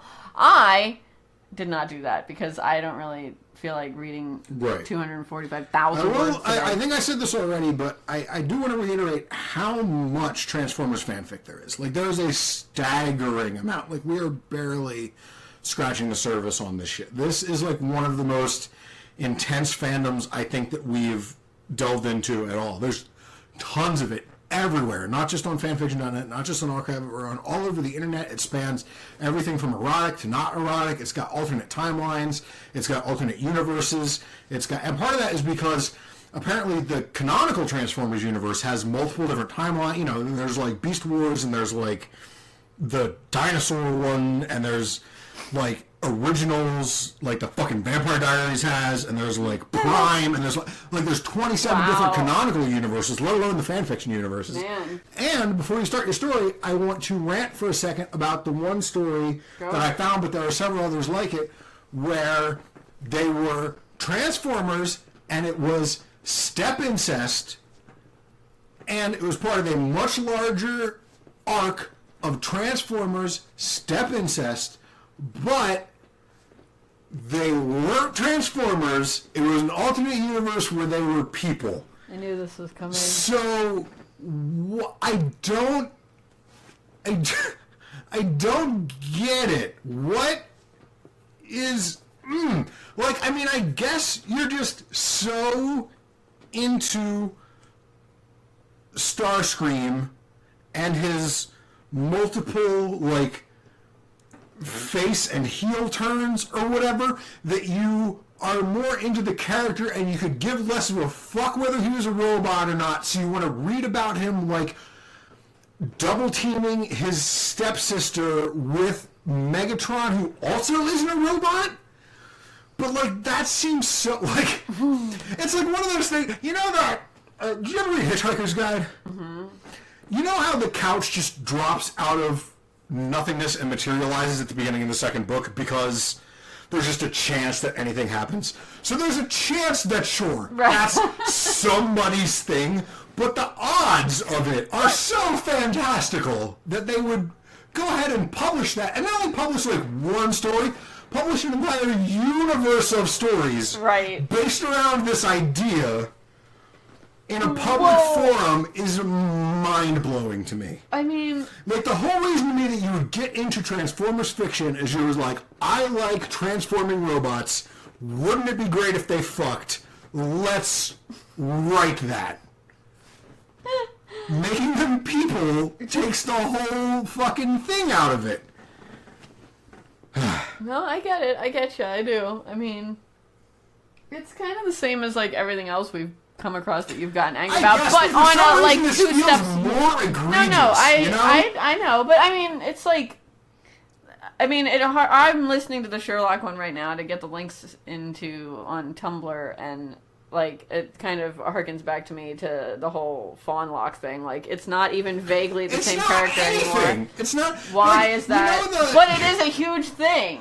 Like, you know, the anime girls that people have drawn that represent different operating systems. Yeah. You know the thing that I'm talking about? I can't remember what they're called. I do. But that's a thing. And like, people write fiction about like them fucking too. Well, but, and like, also the We Fit lady. the We Fit lady. Although she's a character in Smash, so it's not that.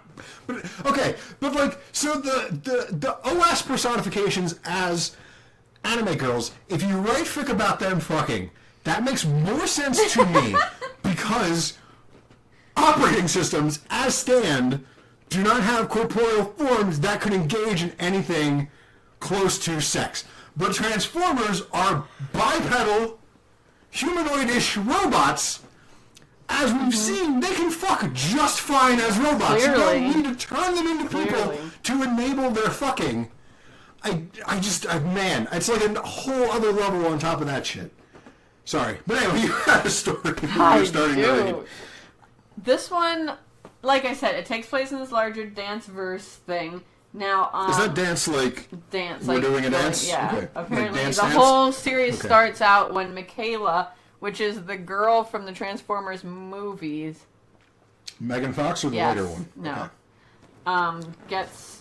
She's going to prom with some dude, and he gets taken away for fighting, and so Optimus Prime tries to make it up for her, and they dance together. Taken away for fighting? Oh, yeah, okay. like they get. He gets into like drafted to no. He gets into a fist fight in the parking lot at the prom. Gotcha. So she's dejected, and he, wants to make it up to her, and they fall in love, I guess.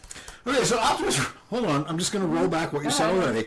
Optimus Prime offers to dance with her so she doesn't feel so left out. Optimus Prime is 15, 20 feet tall? Well, apparently they have, like... From what I've been able to gather... Or was he dancing with her in semi-truck? No. Here, I'll just go ahead and I just wanted to see... The story I'm reading is part 17 of 20. Good Lord. Okay, I'm sorry. But I will jump back to a dance to remember so we can see here. I'm just curious how that would work from a physics he standpoint. Says, they're in a field and he stops and says, I wish to perform an experiment with my hologram, but my main priority is solving your problem. And she's like, okay, whatever, weirdo. Forgive me if it doesn't work, I haven't tested it. And then, with a soft zapping noise, Optimus's image wavered into reality on her left. He still looked as regal as ever, but he stood exactly 6.5 feet tall. Optimus glanced at his hands, and his faceplate shifted subtly into his version of a smile. Well, what do you know? It works. So, he's like... So he, like, projects a hologram of but himself. It's a physical form? So he, like, 3D prints a version of himself? I guess? Like, I don't completely understand. I mean, there's space alien robots. I guess they would have technology that our puny human brains So it's him, it's just a smaller, like, offshoot, okay. I guess, if that makes sense. Yeah, like buds. Yeah, let's go with that. So if any of this makes any sense, it doesn't. But so... They get married and, like, have a kid, but I don't know if it's his kid or if it's... Wait a minute.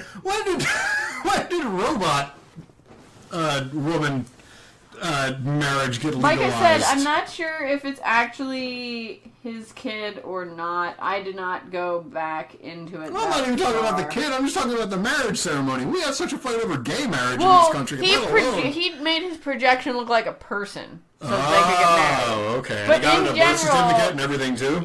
Well, no, her friend worked at the courthouse or something. This is all addressed, alright?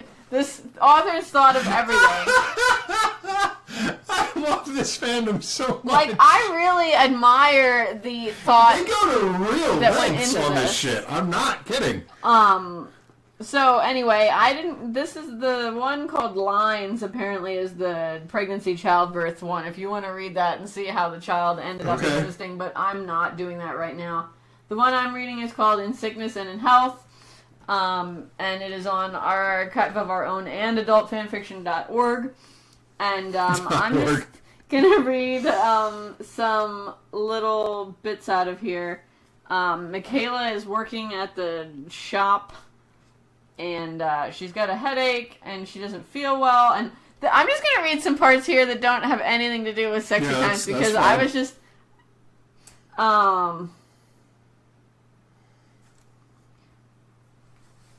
so she's not feeling well, and her coworker is like, are you feeling okay? And she's like, yeah, I'm fine. I'm fine. Michaela tried to brush him off, then her stomach lurched, and she raced into the back bathroom. Out came the sandwich she ate. She glowered at the chunks in the toilet before flushing it and rinsed her mouth out at the sink. So her coworker is like, you're going home. Her coworker is like, no, you're going home. And so Optimus comes to pick her up. And he projects himself into her car and drives her home. Which, like, the idea of...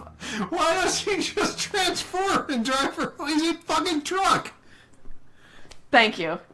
And he's like, I don't know how you humans drive these things. Like, it's like driving blindfolded, and you can't feel the road under your tires. So, yeah, it's, yeah. So they drive home, and, hang on a second. I'm reading. I wanted to do more of her vomiting.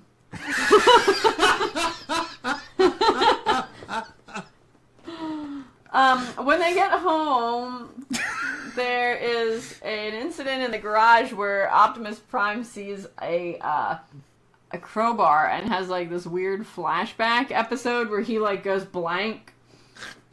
This is important later.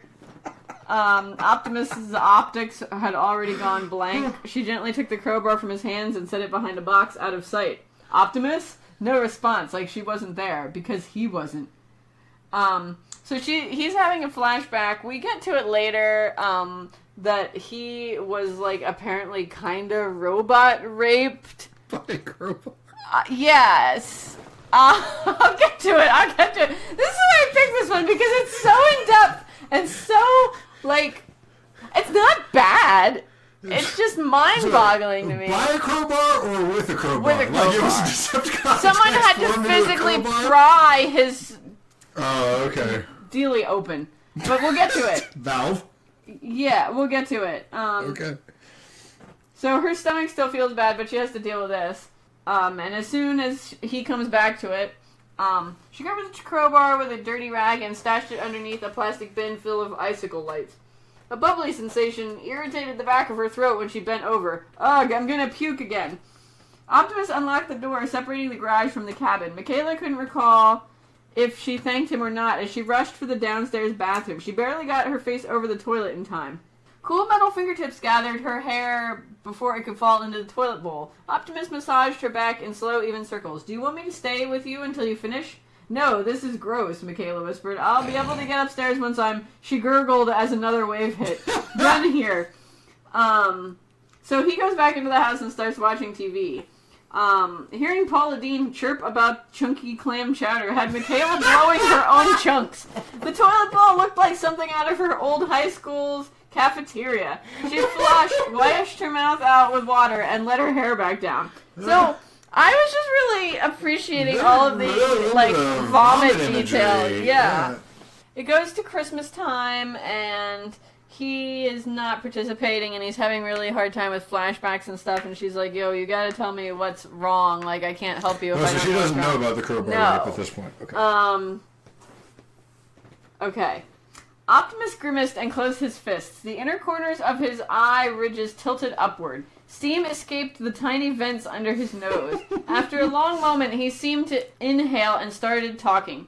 My visual sensors were scrambling when the soldier found me taking cover inside an abandoned movie theater. I was somewhere in Texas, I think. It was dark, and I cannot describe his face. All I know is that he had calloused hands and wore a wedding band.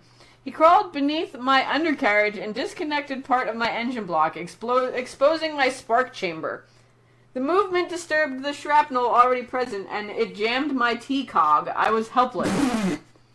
For a moment, he stared blankly ahead at nothing, like someone transfixed by something gruesome. He wrapped his right hand around his left fist and held it tight.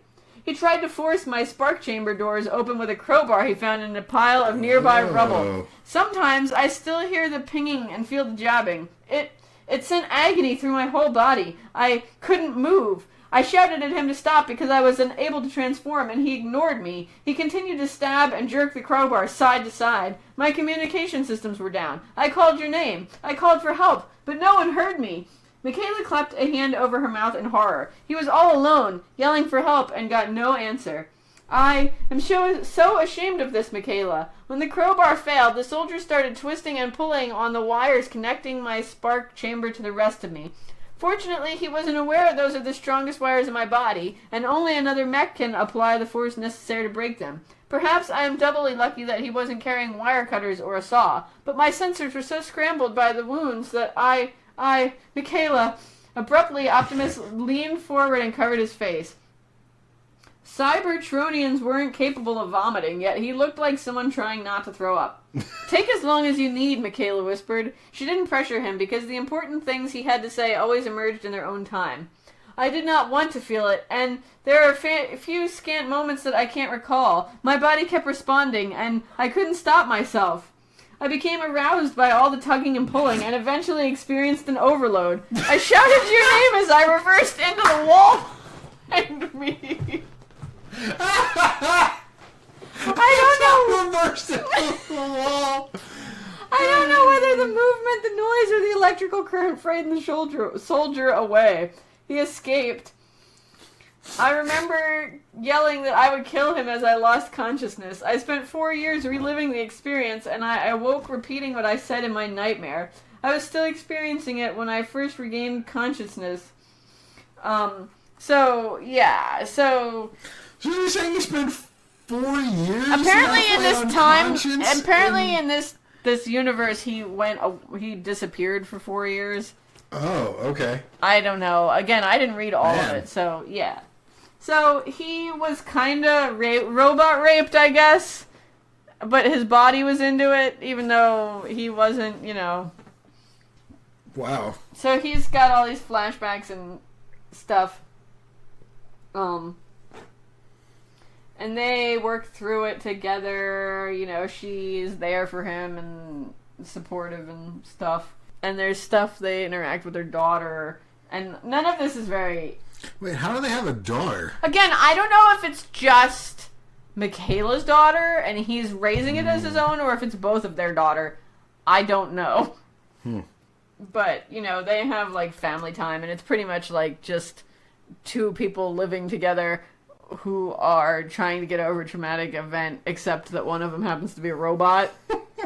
But then I'm trying to skip all the way down to the when they try to have a romantic sexy time again. So they're having a romantic evening to celebrate their anniversary. Michaela used a tissue to wipe the lipstick off her lips and gazed teasingly through her eyelashes. How do you kiss passionately on Cybertron? I've been trying to figure it out on my own, but I can't seem to pick it up. Amusement twinkled in Optimus's optics. It's all right. I always do it to you while we make love, but I omit the static electricity since I know it might be painful. I completely understand why you wouldn't distinguish it from an everyday smooch. He smiled and went on. May I demonstrate? Yeah, show me. Michaela tilted her head as Optimus's face inched closer. At first, he touched his mouth to hers, human style. And again. And a third time, I know.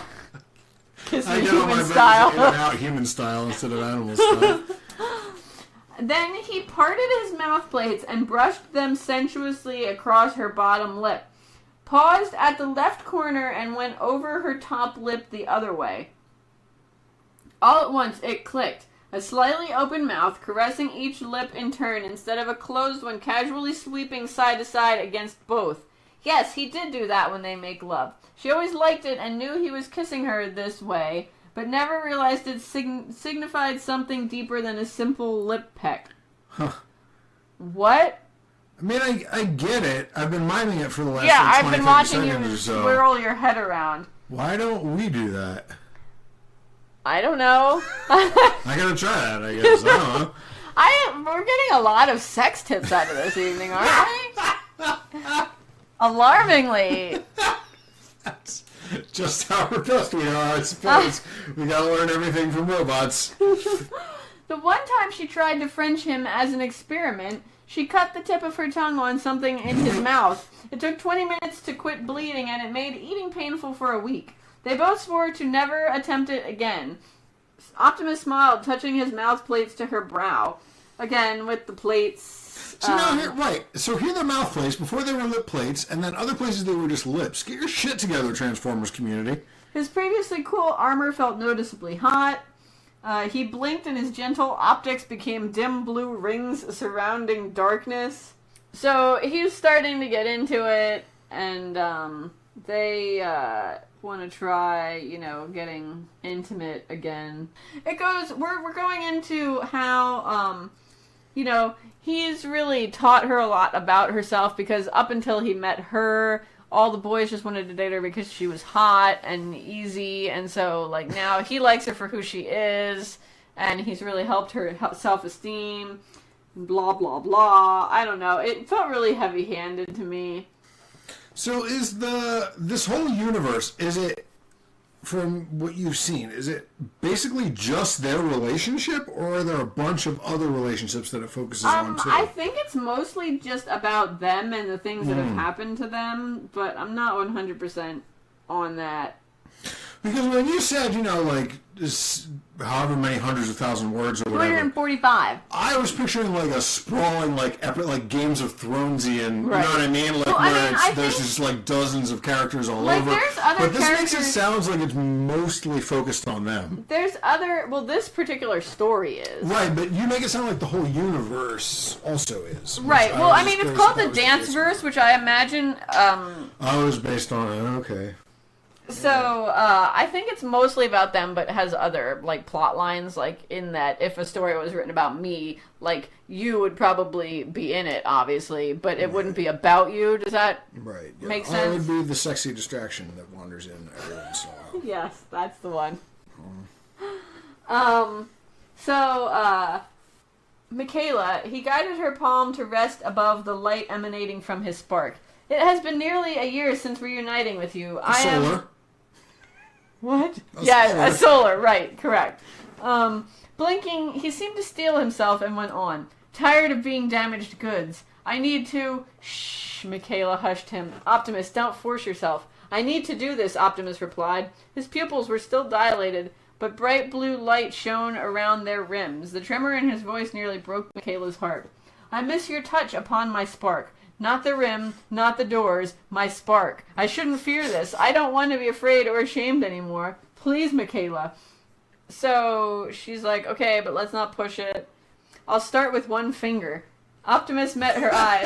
All right, I'm ready. Do it. Michaela's middle finger was the longest, so she began with that. Bringing her fingertip in proximity to his spark felt similar to touching the screen of an old CRT television set. Crackling static snapped along her fingernail. Optimus stiffened, almost bracing himself. Michaela didn't move until he relaxed again. She gently stroked the sensitive housing of his spark chamber doors. A small noise emanated from Optimus's vocal unit. He closed his optics and cringed without asking her to stop. His grip on her wrist remained firm yet gentle. Yes, I'm tingling. It's nice. It's familiar. Please, use 2 fingers like you used to. You think you're ready? I don't know. I want to try. Okay, I'll go slow. Michaela added her index finger, touching his spark, the center of his memories and feelings, letting her feel close to him. No one else in the universe had the right to do this. How's that feel? Warm. Soft. You. Optimus pushed her hand in a little deeper. Oh, Michaela, I've missed this. Me too, Optimus. Her throat ached with hope. I'm gonna start moving now. Ready? Yes. Michaela's fingers made slow walking motions. She could feel the tingly outer surface of his spark grow agitated under her touch. Her free hand caressed his left ear finial. She hoped the gesture distracted his mind from the negative associations plaguing him. It worked. His cooling parts gradually heated again. Look at you. You're handling it. You've got this. Michaela touched her lips against... Good job. Way too sex. Michaela touched her lips against his parted mouth plates. You're so strong, Optimus. I love you. I love you too. Oh, static laced Optimus's voice. Slowly but surely, his spark's outer energy field expanded around her fingertips. Doing okay? He nodded and replied. Faster, please. Michaela sped up the motion of her fingers. Tingling static electricity gathered on her skin. Optimus's free hand gripped the blue bedspread above his head. The mechanisms in his throat tightened. A low moan escaped his mouth. Then he froze. His chest armor quivered and his optics opened wide, glowing like a supernova. Stop! Michaela instantly pulled her hand away. Optimus sat up, clutching his chest. Tremors raced across his form. Hot air escaped his vents in 4 rapid bursts. He closed his optics and cringed. My deepest apologies. I was there again. I panicked. Defeat didn't belong anywhere in his voice, yet there it was. He hung his head, not looking at her, his hand still covering his spark. So, yeah. So, it seems to, based on this and all the other things that we've read so far, it seems to me like there's 2 different kinds of Transformer sex. There's fucking, which is interfacing, and then there's lovemaking, which has to do with spark chambers. Right. Yes. And apparently the spark chamber thing can be asexual, or maybe that was just Blades and Predator / Preceptor Right. being weirdos. Right. And trying to indoctrinate human wolf children. Right. Into their way of thinking. So, she brings him off she makes him overload. Brings him off. Oh, baby, I'm gonna bring you off so hard.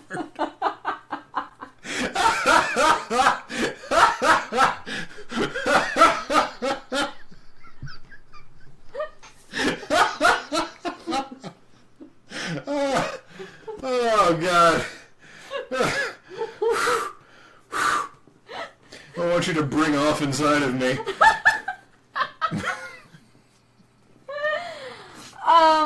She makes him overload, with other, like, clutching weird wires and stuff, not with his spark. And then he is going to, he also wants to make her climax. So I'm just gonna bring that in here as well because yeah, go for it. Again, I couldn't escape the juices basically. So I just want to mention that, and then I will be done with this story. Here's a sexy sentence. Very fascinating. May I attempt an internal massage? Heat pulled in her belly at the thought. She nodded eagerly and leaned back against his chest. The closet door mirror meant neither felt deprived of a full frontal view. Oh. So she's in his lap, and they're facing the closet door mirror, and he is, I guess, using his fingers this way on her. It took me a minute. Not his spike. No, his finger. Okay, just as not pincers. No, his servos. Michaela watched Optimus's left hand slide down between her legs. The Cybertronian? I think so. Glyph, representing her name, glinted on his third finger, right where he'd wear a wedding ring if he could. Oh, that's a cool trick. Right? Man, I wish I could do that. Shit. He swished his fingers in circles around her opening to lubricate them with her juices. Anytime he tried something new involving penetration, he made sure she was fully prepared to receive him. His index finger and pinky nimbly spread her open, and she saw his middle and ring fingers slip inside. Index finger and pinky?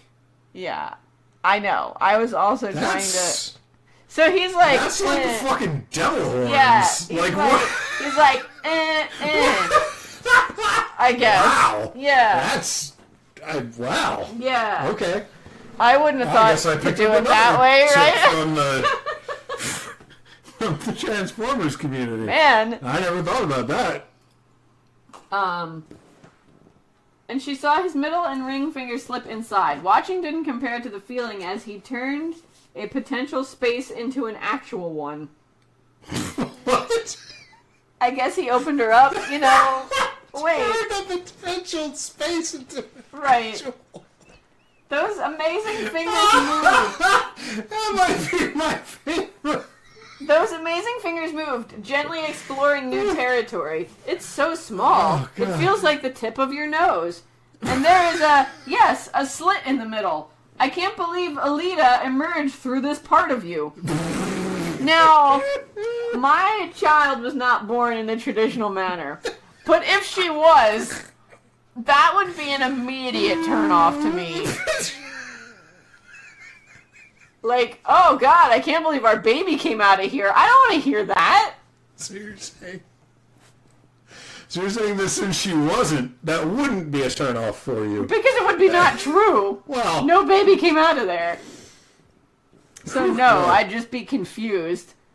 And I'd be a little weirded out if he was like, I can't believe a baby could potentially come out of here. Yeah, no, I'd still be pretty turned off. I can't believe the baby was... I almost said your baby's name. I can't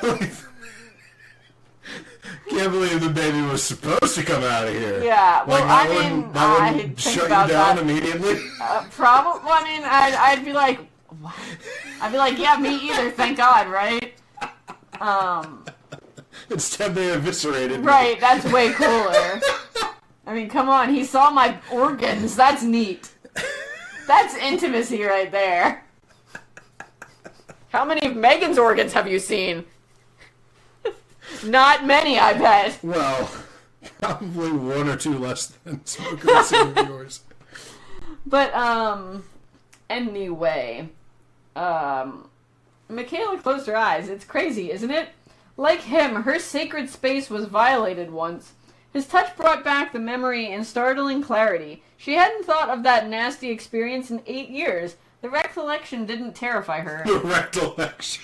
That's absolutely what you said. And don't try to act like you didn't. Sorry! The recollection didn't terrify her. She killed the bot responsible, but she still found the memory uncomfortable. Optimus... I didn't realize it was a bot. She started pushing on his hand. Too much. It's, too much right now. Am I hurting you? No, just... The book said it might bring back memories. Remember when the little doctor bot injected the nanites inside of me while I was pregnant? I'm okay. It's just intense. Optimus immediately withdrew his fingers. So, I'm gonna guess that happens in another... Probably the pregnancy childbirth episode. Right, so either she was pregnant before and he shot her full of nanobots so that the baby would become part Autobot, or she wasn't pregnant and he just shot her full of nanobots that would impregnate her. Right. But if he could do that, why wouldn't he just overload inside of her? Right. Yeah. Or maybe it was a regular baby, but there was something terribly wrong, and the nanobots just fixed whatever was wrong. So many questions. I know. So instead of an internal massage, he's just going to stimulate her G-spot, which I'm not entirely sure what the difference is. Like, how internal was he intending the massage? That's what I was going to say. I guess it depends on how internally you get, but... So, he stroked her first, re-wetting his fingertips before inserting them again. Just an inch inside, he crooked his middle and ring fingers forward until he'd almost wrapped them over her pubic bone. An urge to pee meant he found the right area. Then his fingertips began a slow circular motion, and the full bladder sensation quickly dissipated behind raw, aching pleasure. Michaela bit her lip as her wetness caused his fingers to make sloshing sounds. Slosh, slosh, slosh. Ugh. She tightened her stomach muscles to prevent unwanted twitching. Her forehead wrinkled and she writhed, pushing herself harder into his touch. Heat rushed to her cheeks and brow. She did nothing to control the whimpers escaping her mouth. When the itchy ache in her pelvis made her bear down, it suddenly exploded towards the rest of her body. Her soft whines turned to plaintive wails. Wow. That's a sentence. Yeah. That felt intense. She turned her head to give him a peck on the side of his chin. Did I squirt? All over my hand, Optimus chuckled softly. I rather enjoy that phenomenon. You could say it turns me on. So, yeah, that's... You could say it turns me on. That's, there's more flashbacks and stuff, but, like, that's... Man. Pretty much addressed everything I wanted to address about the story. That's like so, like, I have an appreciation and a respect for taking it that far. Like, I laugh because it's funny. Right, but, like, that's really dedication. Right? Like, that's why I wish I was that dedicated to anything. Yes! We were watching on old episodes of Tosh.0 last night, Chris and I on Hulu, just because we just about run out of shows we wanted to watch. Hulu, not a sponsor. Please give us money. Yeah, please. Even just a little bit. Or just free subscriptions. I'd be fine. But that'd be also good. Also, your PS4 app is absolutely garbage. God, it's so bad. It corrupts like every 20 minutes. Let me tell you, the Xbox One app, no better. Hulu, your apps are garbage. Garbage. Shit garbage. Poop garbage. Please give us money. Anyway.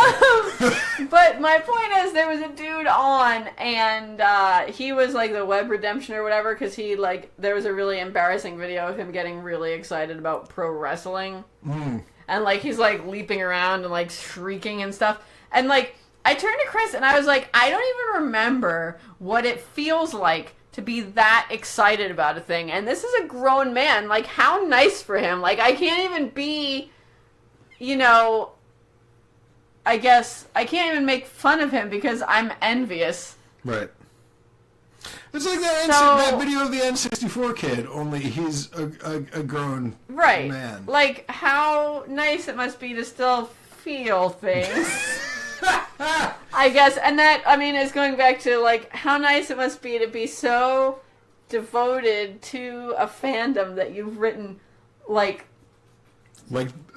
at least 3 like a Game of Thrones worth. Yeah. I'm just staggered, and I commend you, Cindy, on Archive of Our Own. Like, I don't know how long it's been since the first bit of this was written. That's a great question. But I guarantee you it's less time than it's been since Gurm started writing A Game of Thrones, and he's not even done with that shit yet, and he's probably going to die before he is. It looks like the first one was published in October of 2007. So yeah, I think he started writing that. The first book of that was published in like 99 or 01 or some shit, so that's like half as much time. The most recent one was put here on July of 2015. So I mean, that's not that... No. That's not even a year. I mean, it might still be a semi-ongoing project, potentially. Right. Man, that's impressive as hell. Right? Like, I mean, to not only be into a thing that much, but for that long. Like, 2007, what was I even into in 2007? I don't know, because that was a billion years ago. Yeah, I don't even know. Right? I know. Like, I know it was something, because I'm always into some fandom. Like, I mean, I guess to say that I'm still reading Sherlock fanfiction after, 3 years is kind of... But I'm not writing it, and it's not, like, consuming my life. But, like, if I had to pick... Like, okay, so I've put... So, I only... Like, if you asked me, like, what is your favorite thing right now, right? I would probably say that it's Monster Hunter. Like, I love Monster Hunter so much. We know. I put about 200 hours into Monster Hunter 3 Ultimate and about 250 hours into Monster Hunter 4 Ultimate. So that's 450 hours into those 2 games. Okay? That's over the last 4 or 5 years, and that probably is nowhere even close to what this person put into writing this story. You know what I mean? Right. So, like, I can't... Now, Monster Hunter is an exceptionally bad fandom. I'm even using in quotes. You couldn't even really write fan fiction about it. I bet you could. We should probably try to do a Monster Hunter episode. I'm going to Archive Our Own right now. I never even considered it until this moment. But, like, there's no real characters in Monster Hunter. Doesn't matter. Yeah, there's the different monsters. So there's probably stories of the monsters fucking. And there's probably stories of the monsters fucking hunters and vice versa. Monster Hunter video games. How many total? Hang on, I'm getting there. On Archive of Our Own, it is 30. Yeah, see, not a very. Well, let me check fanfiction.net. How many explicits in that 30? Not that necessarily everything we do on the show has to be explicit. I'm just curious. Often is, yeah. 9. Wow, really? I might have something to do after you leave here tonight, because I am very curious about that. Let me know if it turns you on. Cause, I mean, I doubt it will, but I've been surprised before. You've only had, like, an actual reaction to, like, none of the stories so far. No, there's that one FF7 story, oh, right, remember? Yeah, the I one do. with the mirror? Yeah. Yeah, and you were like, ew, why are you... Well, I wasn't like, ew, I was just surprised. Like, it was so generic. It wasn't even anything, like, exciting. Yeah, I can't explain it other than it was. I don't know what to tell you. I don't know. Like, I've been vaguely, passing interested in... I'm curious how much of that, though, is the angle from which we're approaching this. Like, I know you don't have a job anymore, so it doesn't count. I do. I have several very important jobs, like, raising an entire human being. I'm a mother, the hardest job in the world. Dude, my day today, don't even start with me. And I had to do it all while trying not to bleed on my baby. Thank God she slept through that bit. Being a mom isn't a job because you don't get paid. Sucks, right? Yeah, I'm just telling you, that's what makes something a job. Anyhow, Yeah, I do most of my research at work, so like that might dampen, you know what I mean? Any arousal you might have is just a little quashed bit. by... Yeah, but like today I didn't. So, and it still didn't. I just thought it was funnier than anything else. But speaking of funny, my last story is named Honk Honk. It's by Fuzzy Penguin, that's F-U-Z-I Penguin, all one word, on Archive of Our Own. Now, I found this one. Those of you who are as old as we are, perhaps... Which is apparently really old, considering when you were on that guest podcast and I nearly vomited. Like 17 and 19, yeah. They could literally be our children. It would be a difficult stretch, but we could do it. Oh, yeah, absolutely. It can be like Gilmore Girls, but with the... Anyway, you might remember, or even if you're just... If you're younger, but you are a historian of internet culture, you might be familiar with Dragon's Fucking Cars, which was this little phenomenon that might have entirely been populated on the Something Awful forums, but then grew out of it. I don't know. It was like the funniest thing on the planet in like 2007. These people would just draw pictures of... Really? Was it before that? I'm pretty sure. All right, 2005, 2004, or something like that. My computer's almost dead. There was this series of pictures. Apparently, it was spawned by a single person that did this, but then a whole bunch of people took up the art form, and it's literally just pictures, drawings of dragons fucking cars. Like, it doesn't get more explicative than that. And so when we said that we were doing Transformers, my wonderful wife said that... June of 2004. Okay. So I'm not... Well, okay. It was a long time ago, folks. In internet time, anyway. That's like a fucking eon ago. Yeah, seriously. But my wife was adamant that we look for dragon fucking Transformers as cars, as something. And this was as close as I could find, unfortunately. And it spawned partially from my last story. I just stumbled into it. It was tagged alt form sex or alt form fucking or alt form interfacing or whatever. It's one of those things where Archive of Our Own has like 14 tags that all redirect to the same search because they're so similar. And that's how I found this, and it is one of the most unique pieces I think we've ever talked about on this show. That's saying something. Yeah, so there's Sideswipe. What's it called? Honk Honk. Oh, right. Okay, sorry. By Fuzzy Penguin, all one word, F-U-Z-I Penguin. Sorry. So there's Sunstreaker and there's Sideswipe. And they are apparently brothers and twins. And they both turn into 18-wheelers. Okay? But they've also, at least in the universe of the story, been in an incestuous relationship for a long time. And so that is all of the lead-up I'm going to give you. I think I'm reading this whole thing, although my favorite part at the end is the author's note. But, I mean, yeah, I think I have to read the whole thing. Are you sure this is going to work? Sunstreaker asked nervously, slowly backing up. He braked just moments before his bumper touched Sideswipe's shins. Pretty sure, Sideswipe replied, stroking the underside of Sunstreaker's spoiler. Why, don't you trust me? His brother continued to pet Sunstreaker, pinching the supports of his spoiler and then tickling his headlights. I don't know why that's distressing to me, but it is. Despite his apprehension, Sideswipe's touch was familiar, his energy field surrounding him with confidence and eagerness. Sunstreaker's own field was already tentatively unfurling, meshing with Sideswipe's. I trust you, but you were doing math. Sunstreaker shuddered when Sideswipe's fingers slipped into the crack of a transformation seam on the underside of Sunstreaker's bumper. So here we have a new concept, because thus far, except for that little dalliance in my one story, we've all been dealing with Transformers in their robot forms and not their transformed forms. So apparently, in their transformed forms, they have transformation seams that are apparently erogenous zones, apparently. You know, I think I saw a vague reference to that in something else that I was looking at. This is probably in the Bible. Probably. I will check. Again, I mean, the Transformers Erotica Bible and not the Holy Bible. Right, well, I've read that, and I can tell you, definitely not in there. It's all in the subtext in the Holy Bible. They come right out and say it in the Transformers Bible. This transformation seam on the underside of Sunstreaker's bumper. The warm digits caressed the sensitive edges of the seam, and Sunstreaker's plating marginally loosened. So it's like starting to, enough for Sideswipe to slip his fingers between the edges and stroke several wires laying close to the surface. Sideswipe abruptly tugged on those wires, sending a bolt of pleasure pain through Sunstreaker.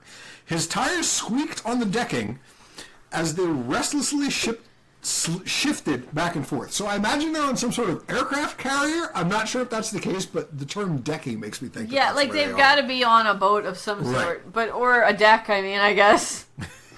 That's true, but I don't know many decks that are sized enough to accommodate a tractor trailer.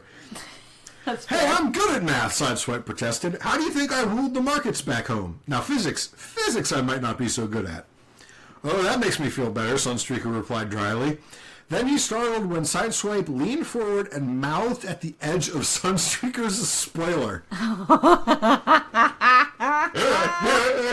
So I'm trying to figure out what would be analogous to a spoiler on a human being, and I've thus far come up blank. Do you have any ideas? I mean, it can't be straight up peen, right? No, because they wouldn't just jump straight to peen. Like the back of the neck, maybe. Right, like it's got to be something that's like vaguely erogenous. So like not even a boob, sensitive. You don't think?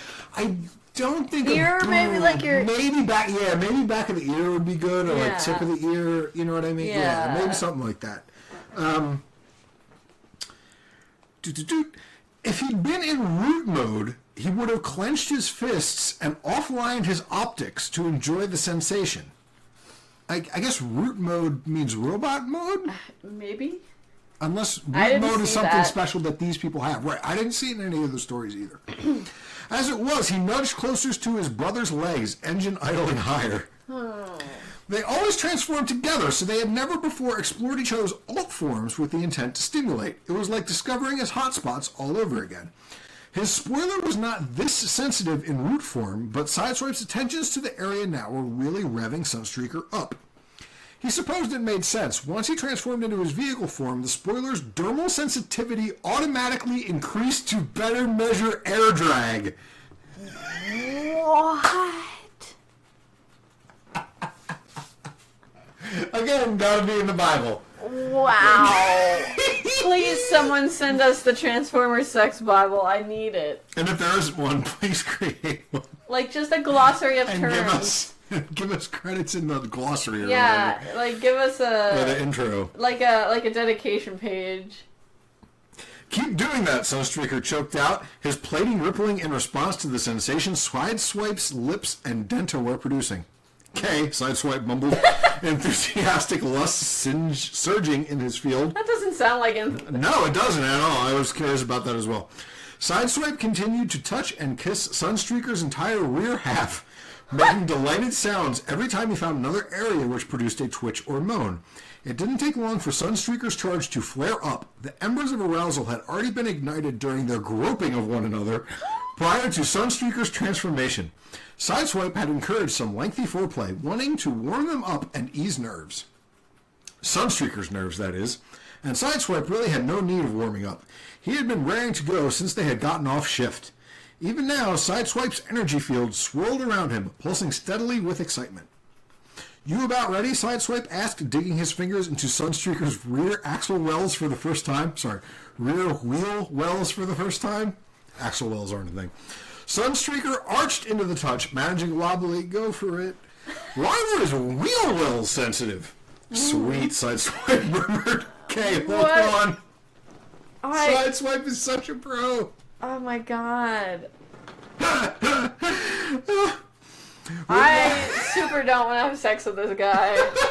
Robot car. Well, you're not his brother, so I think you're safe. I think I'm probably safe on a number of different fronts. You're not a robot car. You're not related in any way that you know of. Not a dude. With that useless warning, he didn't have hands at the moment. How was he supposed to hold on? A little bit on the nose. Sideswipe got a good grip on the underside of Sunstreaker's bumper and hefted him up and back onto Sideswipe's lap. You're going to have to do a whole lot of visual imagery in the coming couple of paragraphs. So this guy's a car or a truck? I think he's a truck. So he, like, pulled the bumper back and it's now the back end of the car. I've been picturing them as 18-wheelers, but maybe they're not. Hold on. Maybe I've been coming about this the wrong way. Both robot. One's a robot and one's a car. Right, one of them is in robot form and one of them is in alt form. But hold on, let me look them up real quick. I apologize. So they're cars, they're not 18-wheelers. For some reason, I equated them with Optimus Prime. No, they're like sports cars. Okay, good. That's how I was imagining it. So now the spoiler makes way more sense. Okay, I apologize for misleading everybody by saying 18-wheeler. They're sports cars. I'm sorry. Anyway, Sideswipe got a good grip on the underside of Sunstreaker's bumper and hefted him up and back onto Sideswipe's lap.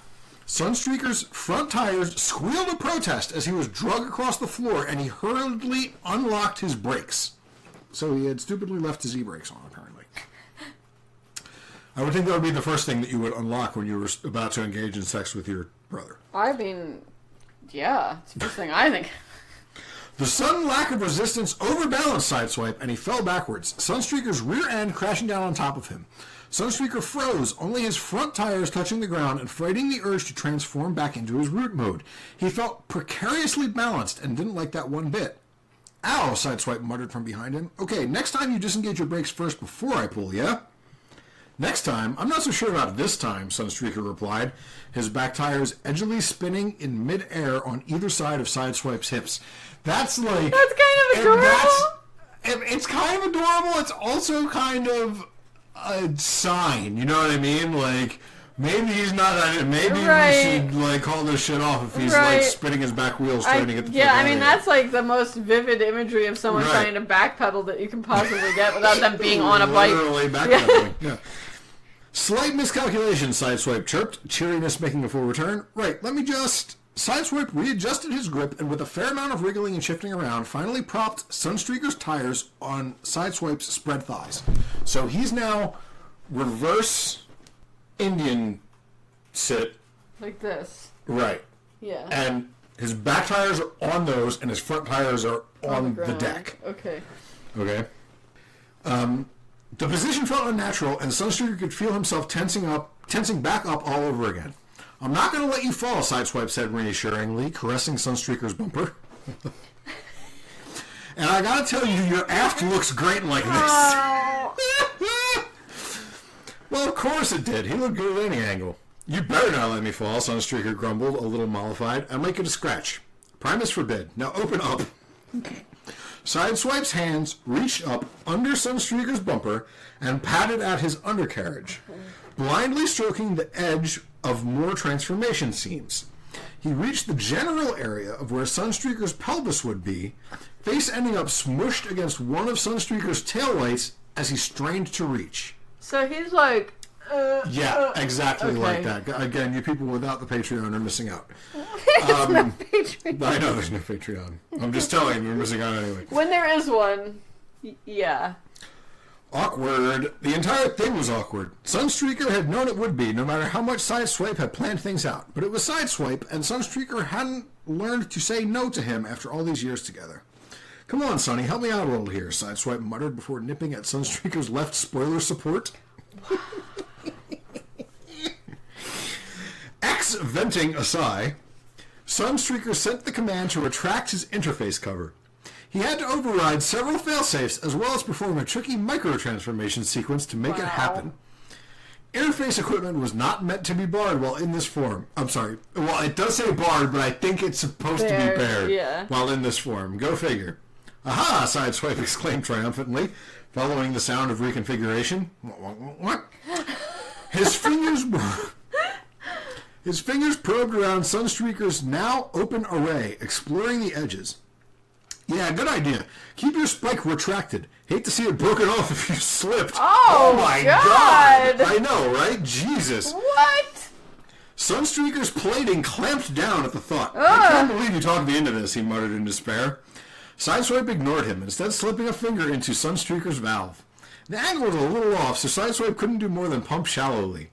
Nonetheless, the touch still felt good, and Sunstreaker's tension eased a fraction. He was well lubricated from their earlier play and easily took two more of Sideswipe's fingers when they slid inside. How's it feel? Sideswipe asked, Field pressing close in aroused curiosity. You sound like you might have something to interject.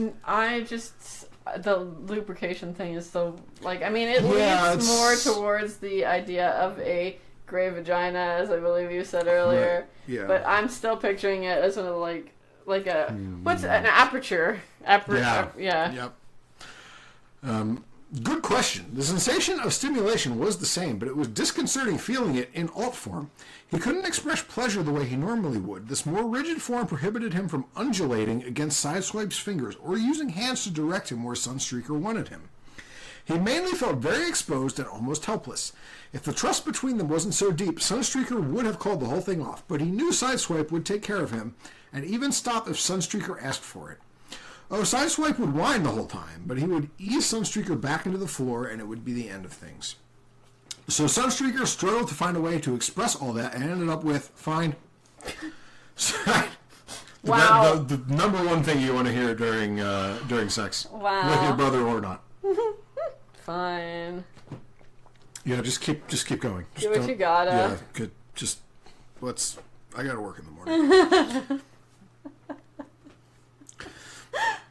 Sideswipe snorted in disbelief, patting Sunstreaker's right rear tire. I love all the references to pat different parts of the car. Like, this just sounds like, I know it's supposed to sound like awkward groping, but like it really does. It's just like, hey, is this doing it for you? What about this? It's like, I always got to make a Rick and Morty reference, but you don't even watch it, so it doesn't matter. Nope. You will, though. No. Sideswipe snorted in disbelief, patting Sunstreaker's right rear tire. Well, at least you're wet. And he was at that, and getting wetter. Despite Sideswipe not being able to thrust his fingers very deeply, the odd angle made his brother's digits rub distractingly against a string of oft-ignored nodes lining the far rim of his valve. That's going to be the G-spot, right? I guess. Although oft-ignored, you'd think if they were that much in sync, like, he would know, you know what I mean? Like, but maybe he didn't even know that it was a thing that he was into. He didn't know about a G-spot? Everybody knows about it. Maybe robot G-spots. That's like the 50s. Yeah, but maybe robots haven't. I don't know. Even when we thought female orgasms were a myth, we still knew about the G-spot. I don't know. Yeah, maybe on Cybertron it's different. I don't know. Actually, I don't even know if these guys are Autobots or Decepticons, to be honest. I don't know if they come from Cybertron or not. Or do all of them come from Cybertron? That's what I was just about to ask you. Dude, we are 32 years old. When was this on? Like, seriously. I was way more into Dinosaurs anyway. Me too! Transformers? Transformers was good. Dinosaurs was fine. Dinosaurs was like the pinnacle of my life as a 5-year-old. Yeah, because that could be me. I could be that kid. I used to wish and dream and hope. Oh my god, me too. Anyway. I wanted the evil ones to come for me. Yeah, we should. Which side did you want to be on? Anything. I think I wanted to be on the good guys. So we would have been against each other. Yeah, I was going to say, you had to have been. Did they have names for the sides? Like there's Autobots and Decepticons. Hang on, I'm trying to go through the theme song. I know there's the evil Tyrannos. Is that the name of the bad guys? The bad guys were Tyrannos. Yeah. And the good guys were... The Dinosaurs? Oh, were they just called the Dinosaurs? So? They might be. Again, we're going back a really long time here, but... Most of you, especially if you were born before, like... It's pretty, like... Or if you were born after, like, 1985, you have no fucking idea. It's pretty fringy, right? Like... This show was not very popular. It was only, like... You and, like, one person on a podcast are the only people I've ever heard ever reference Dinosaurs. But it was the best! I thought it was fantastic. I loved it. It was better than Dino Riders. I know! I fucking loved Dino Riders. I just loved it so much. Like, if you knew... I was that... if I had had the capabilities at that age to write Dinosaurs fic? 245,000 words of Dinosaurs, I would have. And it would have all been OC. Would you have been fucking them? I hope not. I really hope not. There's 2 on Archive of Our Own. Oh my god, only 2? And let me go to fanfiction. What are their ratings? What are their ratings before you go on? Okay, they are G and E. So we've got... boy, that's disappointing. One end... And the E is actually a crossover with Transformers. Oh. Wait, maybe it's not. Maybe it's. Oh my god, there's like every fandom is tagged in here. Men in Black, Teenage Mutant Ninja Turtles, Eureka. Oh my god, I want to write Dino Riders, Dino Saucers crossover fic now. Oh my god. So you can put brain boxes on. Oh my god. Oh, imagine what you could do sexually with brain boxes. No, I don't want to imagine it. So let me check out Dino Riders. Hang on. Now we're just living our childhoods over again. Sorry, but listeners, sexy? this is all for us. None of this is for you. Might all be cut.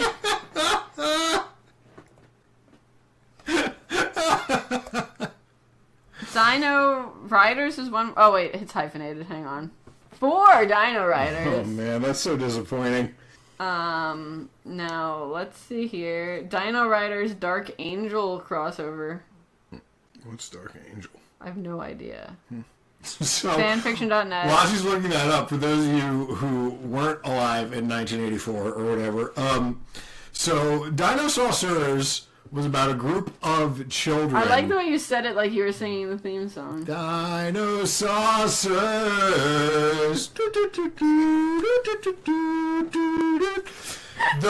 So that was about a group of children, kind of like the Captain Planet kids or whatever, who were visited by these alien dinosaur good guys. But they were like teen-ish kids. Like they weren't like 5-year-old kids. Yeah, like they some were of the Captain Planet kids, right?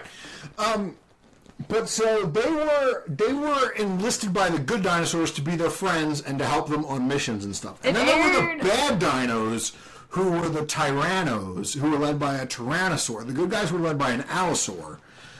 His name was Allo. Was his name just Allo? Yeah, Jesus. I'm on the Wikipedia page right now. And so, they were constantly in conflict, the same way that like Autobots and Decepticons or like He-Man and the Masters of the Universe would be, except they were dinosaurs. Dino Riders was a different show about like a tribe of cave people, right? And so they had a good symbiotic relationship with dinosaurs that would let them ride around on the dinosaurs, and the dinosaurs would help them wage war against the bad guys whose name I can't remember, but the bad guys were bad guys, so they didn't have like a deep soul bond with the dinosaurs. Instead, they used these things called brain boxes that fucked with their brain waves and let them control them so that they could ride dinosaurs. So you had this group of cavemen and this group of other more futuristic cavemen, I guess, who both rode dinosaurs, who fought each other all the time, and it was like the greatest thing. It was so good. Did you have any of the like action figures? I had plenty of Dino Riders action figures. For my, I think it was 5th birthday, I got the T-Rex with the brain box that actually walked. I have that guy. Holy fuck, was that awesome. I still have him. And the thing is, I used to walk him around on a leash. Yeah, and the bad guys were bad guys, but the cool thing about them was, in addition to the brain boxes, they would also like mount missiles and shit on their T-Rex and their Triceratops and stuff. So they were also like the Raptors, but they weren't Raptors back then. They were Deinonychus. Yeah, they were Deinonychus. But so the bad guys could also like shoot missiles at the same time when the good guys couldn't, because they were riding them all bareback and shit.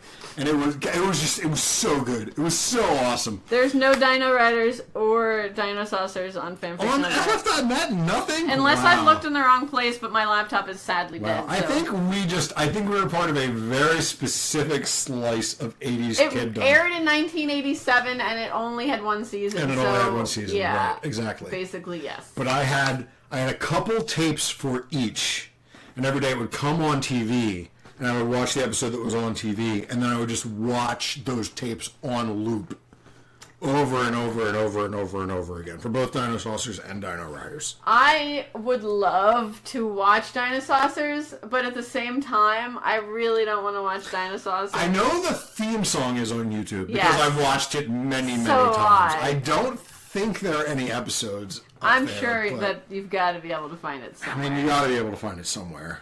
Because that was past the age when television stations would, like, overwrite their master tapes. Right. Like a whole bunch of, like, the original Johnny Carsons and shit like that are literally lost forever. Because NBC was just like, oh, yeah, this aired 9 months ago. We don't need it anymore. And they would tape over it with something else to broadcast. But this was the 80s, so they had stopped doing that, I think.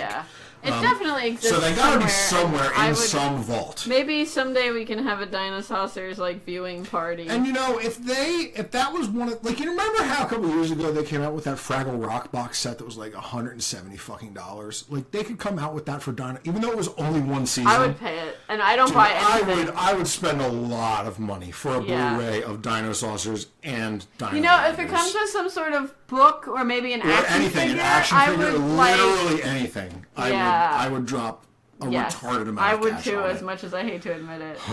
Yeah. Anyway, let's get back to the task at hand. Don't remember where it was. I don't know either. Sideswipe snorted in disbelief, parting Sunstreaker's right rear tire. Well, at least you're wet. And he was at that, and getting wetter. Despite Sideswipe not being able to thrust his fingers very deeply. Okay, we did all this. Yeah. Right. So his brother was hitting areas that had never been hit before within his valve. Pleasure was starting to collect in a warm pool within his belly. Or where his belly normally would be. More like the area around his front seats. Really? But not still, his gas tank? Nice. Yeah, I know, right? Gas tank. That's disgusting. I Don't be gross, Tammy. Sideswipe fingered him for a few more minutes until the lubricant dripped freely from Sunstreaker's port, and he had to initiate a lock on his joints. He wanted to move, push back into Sideswipe's clever digits, but that translated into bouncing on his tires. And he was so carefully perched on Sideswipe's legs, Sunstreaker feared he would slip off to one side or another. All right, I think it's time for Phase 3, Sideswipe announced after Sunstreaker began producing a frustrated whine he just couldn't seem to hold back. You good to go? Just do it, Sunstreaker commanded, taillights flashing in an irritated pulse. Yes, Master, Sideswipe snarked, removing his fingers from Sunstreaker's valve. Cue another whine, this one disappointed. All right, I'm going to move you again, so just let me, okay? Sunstreaker made a non-committal sound, suddenly nervous again. Sideswipe retreated from his awkward position beneath Sunstreaker and gripped him firmly once more. So now he's not sitting underneath him anymore, he's grabbing him underneath the bumper, I'm guessing. Fighting down the urge to engage his brakes, that's spelled the wrong way, Sunstreaker allowed himself to be mech-handled, which is the most on the nose since Son of a Glitch. And I'm not a real big fan. As much as I love puns, I'm not a big fan of that one. Sideswipe slowly leaned backwards in his adjustable chair. So apparently he's got a fuck recliner. Yeah. That he made just for this occasion. That's making me feel more like it's a patio deck. Maybe he's on a lounger, you know? Could be. Although it could also be, you were on a cruise ship. They had a cruise ship. I was on a cruise ship. It was delicious. They had adjustable chairs on that, I imagine, on the deck. Yeah. They had loungers. I know I spent an entire day reading as we watched thunderstorms over the ocean. That sounds really cool, actually. It was. Sideswipe slowly leaned backwards in his adjustable chair until he was reclining at a 25-degree angle. So that's not that much of an angle. That's... Well, wait, hold on. So this is 0. Yeah, that's not much. No, it's not much. No, that's not much at all.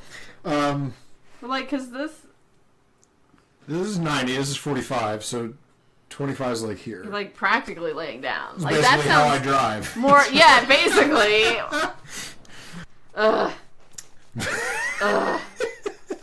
Why'd you have to bring that up? As he moved, he drew Sunstreaker's rear end further into his lap and then onto his chest, bracketing Sunstreaker's frame between Sideswipe's thighs. So now he, instead of his tires resting on him, he's he's holding him with them. Right. I'm with you. Sunstreaker's back bumper ended up on level with his brother's shoulders. His front bumper a hair's breadth away from the floor. Front tires firmly placed on the ground with the majority of his body lying across his brother's chest and abdomen. Sunstreaker felt a little more secure. Unfortunately, this wasn't the final position. I got you, Sonny. It's okay, Sideswipe murmured in reassurance, planting his feet more firmly on either side of Sunstreaker's front tires. With a grunt, Sideswipe gripped Sunstreaker's frame just in front of his rear tires and lifted him several inches up in the air. The nose of his alt mode ended up resting lightly against the decking, so face down, ass up in the most... this car is entirely vertical. Pretty much. All right, now lock your brakes, Sideswipe instructed. What's the point? His tires can't possibly be touching the ground. I mean, I think they are. How? His front tires are. How? Front tires are, so this is the axle. Yeah. So front tire's here. Here's his front end, and he just gets pointed so his nose is on the ground too. I don't think that's the way cars work. If you lift up the back of them, sure it does. Alright. I wish I had a little toy car, but I don't. Well, hold on. Okay. Alright, now lock your brakes. Again, spelled like I will break your knees. Are you sure this is going to work? Sunstreaker questioned once more, doing as his brother commanded. Don't know until we try, right? Sideswipe replied cheerfully. Suddenly something scraped against Sunstreaker's undercarriage, and he twitched in surprise. Are you? Yep. Okay, now here's something I didn't plan on. Damn, I wish you had your hands right now, Sideswipe complained. Wow. Little plinking sounds echoing from beneath Sunstreaker's ventrum, which... What is that? Is that the butthole? Where is a car butthole? I mean, you'd think it would be the tailpipe. I would think that. But then you would just call it the tailpipe. So maybe in his transformation, you know what I mean? Like if his vent is here, right, is like in the undercarriage, then it would kind of make sense that his butthole would be just further back on the undercarriage. Yeah, I mean, you know what I mean? Yeah. So I don't know if that's what it means or not, but that's... Ventrum makes me think that's exactly what... my laptop's dead. As Sideswipe tried and failed to aim his spike towards Sunstreaker's valve. So this is the equivalent of you're both drunk and you're trying to get it, but you just keep like ponk, ponk, ponk, ponk, ponk, ponk. Like, no, that's my leg. Exactly. No, not there. Yeah. Yeah, just like that. Wow. I love this story so much. After about a minute of Sideswipe's fumbling, Sunstreaker began directing him. To the left. No, the other left, you idiot. You overshot. Go back. Not that far. I said to the left. Just like when you're both drunk and you're... Wow.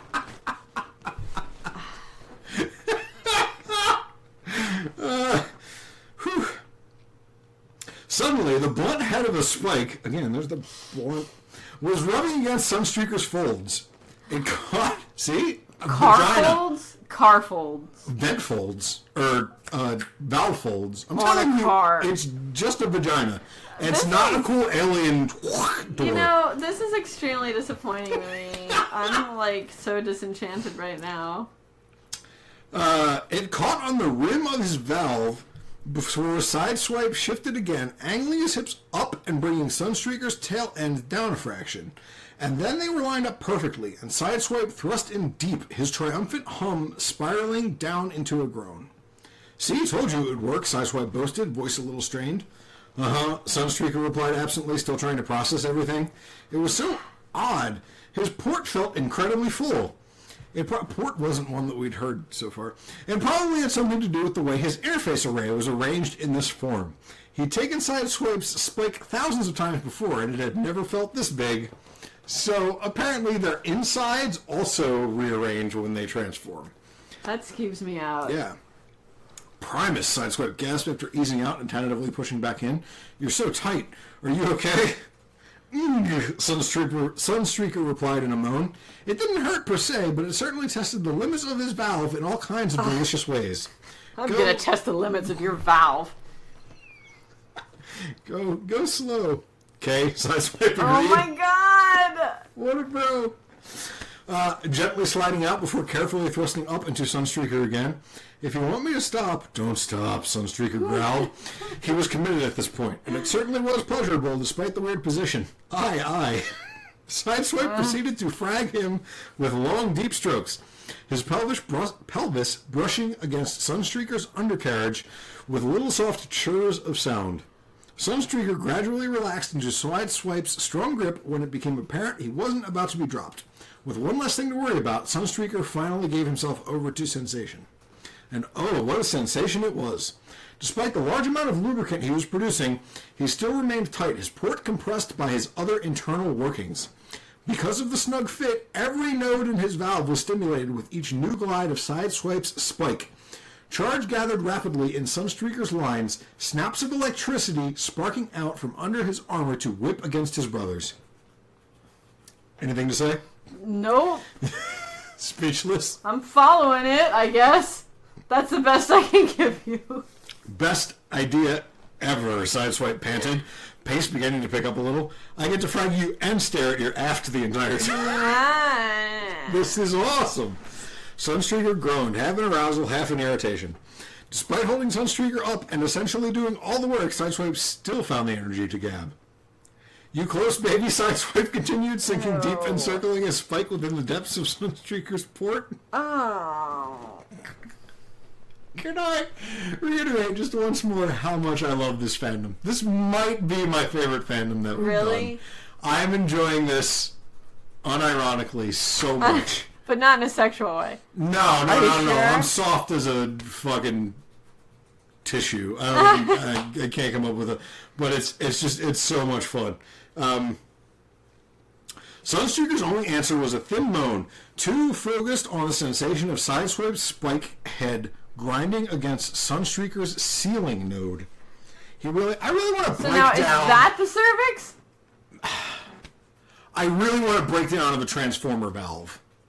Like, what each of the nodes are, where the G-spot is, what the G-spot correlates to, all that kind of stuff. I agree 100%. He really wanted to cant his hips downwards, take his brother's spike even deeper, but he didn't have hips like this, and he was completely reliant on his twin. He could do nothing but remain quiescent. I know that's a word, but I don't even know what it means. In Sideswipe's grasp, helpless to whatever pleasure his brother chose to give him. Fortunately, Sideswipe was a giving mech. Oh yeah, you're close, Sideswipe murmured, with a smug swell of his energy field. Before Sunstreaker could growl at him, Sideswipe withdrew almost completely before plunging deep again. Once full seated, he let Sunstreaker's weight drop a little, so his ceiling node was snugly pressed against Sideswipe's spike tip. He circled his hips in a full 360-degree rotation, grinding against the sensor and lighting up Sunstreaker's neural net. He moaned unashamedly, twitching in Sideswipe's hands, aching for more. Sides, please! Not sure exactly what that means. Does he mean, like, grip him on the sides? Or, like... Does he mean, like, I don't, I'll get you there, bro, Sideswipe said. Oh, God! Harsh ventilations nearly obscuring the words. Just hold still. Easier said than done. Sideswipe continued the pattern of deep thrust followed by circular grinding, and it was driving Sunstreaker up a wall. His arousal just kept ratcheting higher and higher, charge swelling within him until he thought he would burst at the seams. Sideswipe began thrusting harder, Sunstreaker nearly bouncing from the force, and that wave of pleasure abruptly crested and washed over him.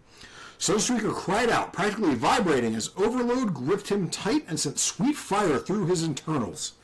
Over the rushing in his audios, he heard a car horn blare and Sideswipe cursing in a strained voice. Really? That's why it's called Hong Kong. Oh my God, I didn't even put that together. You really didn't? No, I didn't think about it. No. Oh. Primus, Sonny. Frag, that's good. Sideswipe groaned, pulling Sunstreaker down until their pelvic areas were flush.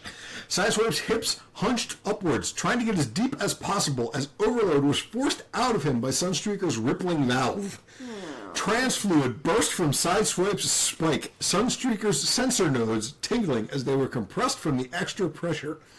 It was more than enough to send Sunstreaker into another overload just as he was coming down from the first. Wow. Talk about simultaneous robot orgasm. Who talks about that? Me from now on. He felt a bit like he was flying. His gyros spun, confused from an overload experienced in this mode and position. Sideswipe's grip remained firm, however, clenching even tighter in his climax. Sunstreaker relished the slight pain of plating buckling beneath Sideswipe's fingers. It was the only thing grounding him. So is he literally crushing? Like crushing the car door or something? Yikes. Frag, that was so hot, Sideswipe panted, rigid beneath him. As Sunstreaker's port spasms finally calmed, Sideswipe's pelvis gradually sank down, spike slipping free. He dropped down completely onto the chair, tightening his knees around Sunstreaker's frame and giving him an extra measure of stability. Sideswipe then let Sunstreaker's rear end sag, his entire weight gradually coming to lie atop Sideswipe's chest and belly. Sunstreaker gratefully rested there, feeling too drained to transform or roll forward and plant all four tires on the floor. arms curled around Sunstreaker's rear fenders, pulling him close to Sideswipe's chest. Are you cuddling me? Sunstreaker queried, a little amused at the thought. He bet the two of them looked a little ridiculous right now. Now they look ridiculous? But there was no one else there to see, so who cared? After a good overload, Sunstreaker certainly didn't. Sideswipe replied, squeezing Sunstreaker with a happy wiggle. We need to do that again sometime. I want to turn. Sunstreaker gave a little fond sigh. Of course you do. They were silent for a minute, just enjoying the post-overload lassitude. Someone's got a thesaurus. When Sideswipe started snickering out of the blue. You know what's kind of adorable? In your alt mode, you honk your horn when you come. End. Now, before we finish, I just wanted to... So, there's notes at the end of this. Oh, boy. Here's notes. Wanted to see some alt mode sex. Thank you, author, for doing that, because so few other people did. We all wanted to see it, sort of. So I did it. Here's where it gets interesting. Lots of research went into this. I had to stare at porn images and fiddle with my Sunny and Sides figures. So, not a bad time all around.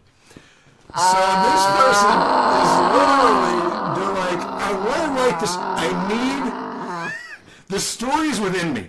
It needs to get out. I know that feeling, I understand This is my outlet. I'm going to write this story. But, to write this story, I need to watch a whole lot of porn and play with these dolls at the same time. And that's what he, or she, but probably he, did.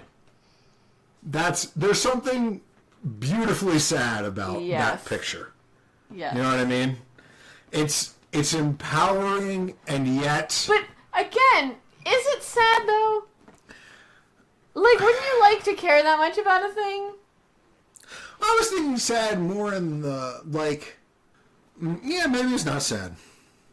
Maybe it's not. Like, I was once like you, and then I saw that episode of Tosh.0, and I realized how long has it been since I've been that excited about something. Because I do occasionally really care about things. Like, a couple episodes ago, I mentioned when Monster Hunter Generations comes out, we might miss, a month's worth of episodes. I wasn't joking about that. I know that.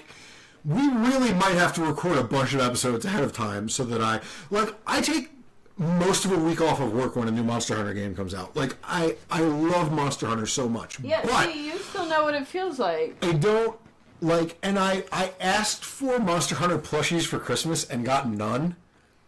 But, they're very expensive, to be fair. Because they only come from Japan, and the shipping on them is retarded. But I can't imagine just, sitting around being like, this Rathian is going to fuck this Nargacuga. And to figure out how that's going to happen, I got to do this a whole lot. I cannot imagine that, no matter how much I love Monster Hunter. You know what I mean? I can't. I love stuff. There's some stuff I really love. I feel like your love of things does not cross into that specific fan fiction realm. Because you've said before, you enjoy things for what they are and the canon. You don't enjoy things for what they could be. That's very fair, yes. So, I don't even know that that's a fair comparison, because I think that you're still as into the thing, just in a different way. Yeah, I guess that. Yeah, I can follow what you're saying. I don't disagree with you. Good. So Sherlock's not good enough for you. I enjoy it, and, I came over here to watch it when it aired, but I watched the Christmas special live streaming on my laptop, even though it kept cutting out and my baby was crying the whole time, but I still watched it. Well, your baby was crying because it kept cutting out. That's probably it. She, at 2 months old, was really, really frustrated by the overload of the... No, God, not that overload! Ew! I'm never going to be able to use that word again! No, I'm not. But I don't, I haven't written any fan fiction about anything ever, but, I don't... I thought you had. I've never written it, But, I haven't really bought any Sherlock merchandise. I dressed as Sherlock that time. I don't know how much Sherlock merchandise there actually is. You'd be surprised. I have some, but it's mostly been gifts. Because I don't spend my money on crap. So, listeners, that was Transformers. Thank you, everyone, for listening, and also for suffering through our shit show of Sherlock episodes. It wasn't that bad, unless you're wearing headphones, apparently, but I don't. Boy, so it was bad. I'm really sorry. Other than that, though, I think we've been on a pretty good run. I think so too. I think that the scheduling thing episodes. is working really well. Thank you for sticking with us. And again, thank you to AJ for suggesting this topic in an email. It was great. And between this and the Femslash episode, which I think have been two of our best episodes, I mean, if you suggest something to us, we'll do it because we got nothing. Because they've been great. Yeah. And I mean, we've literally got 1,000 things to go through, but we don't have like an order. If there's something you want to hear, let us know and we'll do it. We've done it. This is the second time we've done a fan suggestion, and both times it's been fantastic. Yeah, definitely. This is a good one. I enjoyed this is a really, really good one. I mean, I hope it's as good to listen to as it was. I mean, we had a good time talking about it. I had a great time both researching this and actually reading it and laughing about it. It was a fucking blast. Yeah. So thank you for sticking with us. Tell your friends about us if you haven't. Tell your family if they're cool family. But don't tell my family. As always, you can email us at slashandburnpod or slashandburnpod@gmail.com. You can follow us on Twitter at slashandburnpod. That's all one word, as if Twitter usernames have more than one word. And but on for some Tumblr reason, as people well. always say that. Our Tumblr is at online.murderhouseonline.online. Right. It is. Which is the best 88 cents I have ever spent in my entire life. Yeah, I have everything. I'm working on the Sherlock one now, so by the time this airs, I'll probably have more up, but I'm just working. I believe you can also find us at slashandburnpod.humble.com if you want to go the boring way. But why would you? Online.murderhouseonline.online is the real way to go. Leave us a review on iTunes, why don't you? If you like the show, it would be very helpful for us. Again, write to us if you have an idea for the show or anything you'd like to hear. If you have questions for us, we'll talk. I mean, you've heard us talk about shit. Like, I don't give a fuck. I'll answer whatever question you have of me, no matter how gross or personal it is. I don't fucking care. I mean, AJ did, and his thing got on here, and it was great. Kira, anything to plug before we go? No, it's just the usual, me. Still don't want to give your SE shot? No, nobody's like. When are we cutting off this contest? There's no until you announce it on the show. Well, I'm going to keep this going because I really want someone to just tell us. Let me email or tweet at me at procrastinarian or whatever. Just let me know that you found Kira's Etsy shop, and I will PayPal you $5. I swear. It's really not that hard. Of my dead man. It's like money. Super easy. Don't you want $5 basically like for nothing? USD currency. It's PayPal USD currency, but I mean you can. Yeah. It's practically real money. Right. I use it for real money all the time. But yeah, I guess that's it. Thank you. Good episode, I think. Yeah, I hope you guys think had the a same. good time. For Slash and Burn, I've been Steve. And I'm Kira. And just like I always say, keep your fic near your dick. Love it.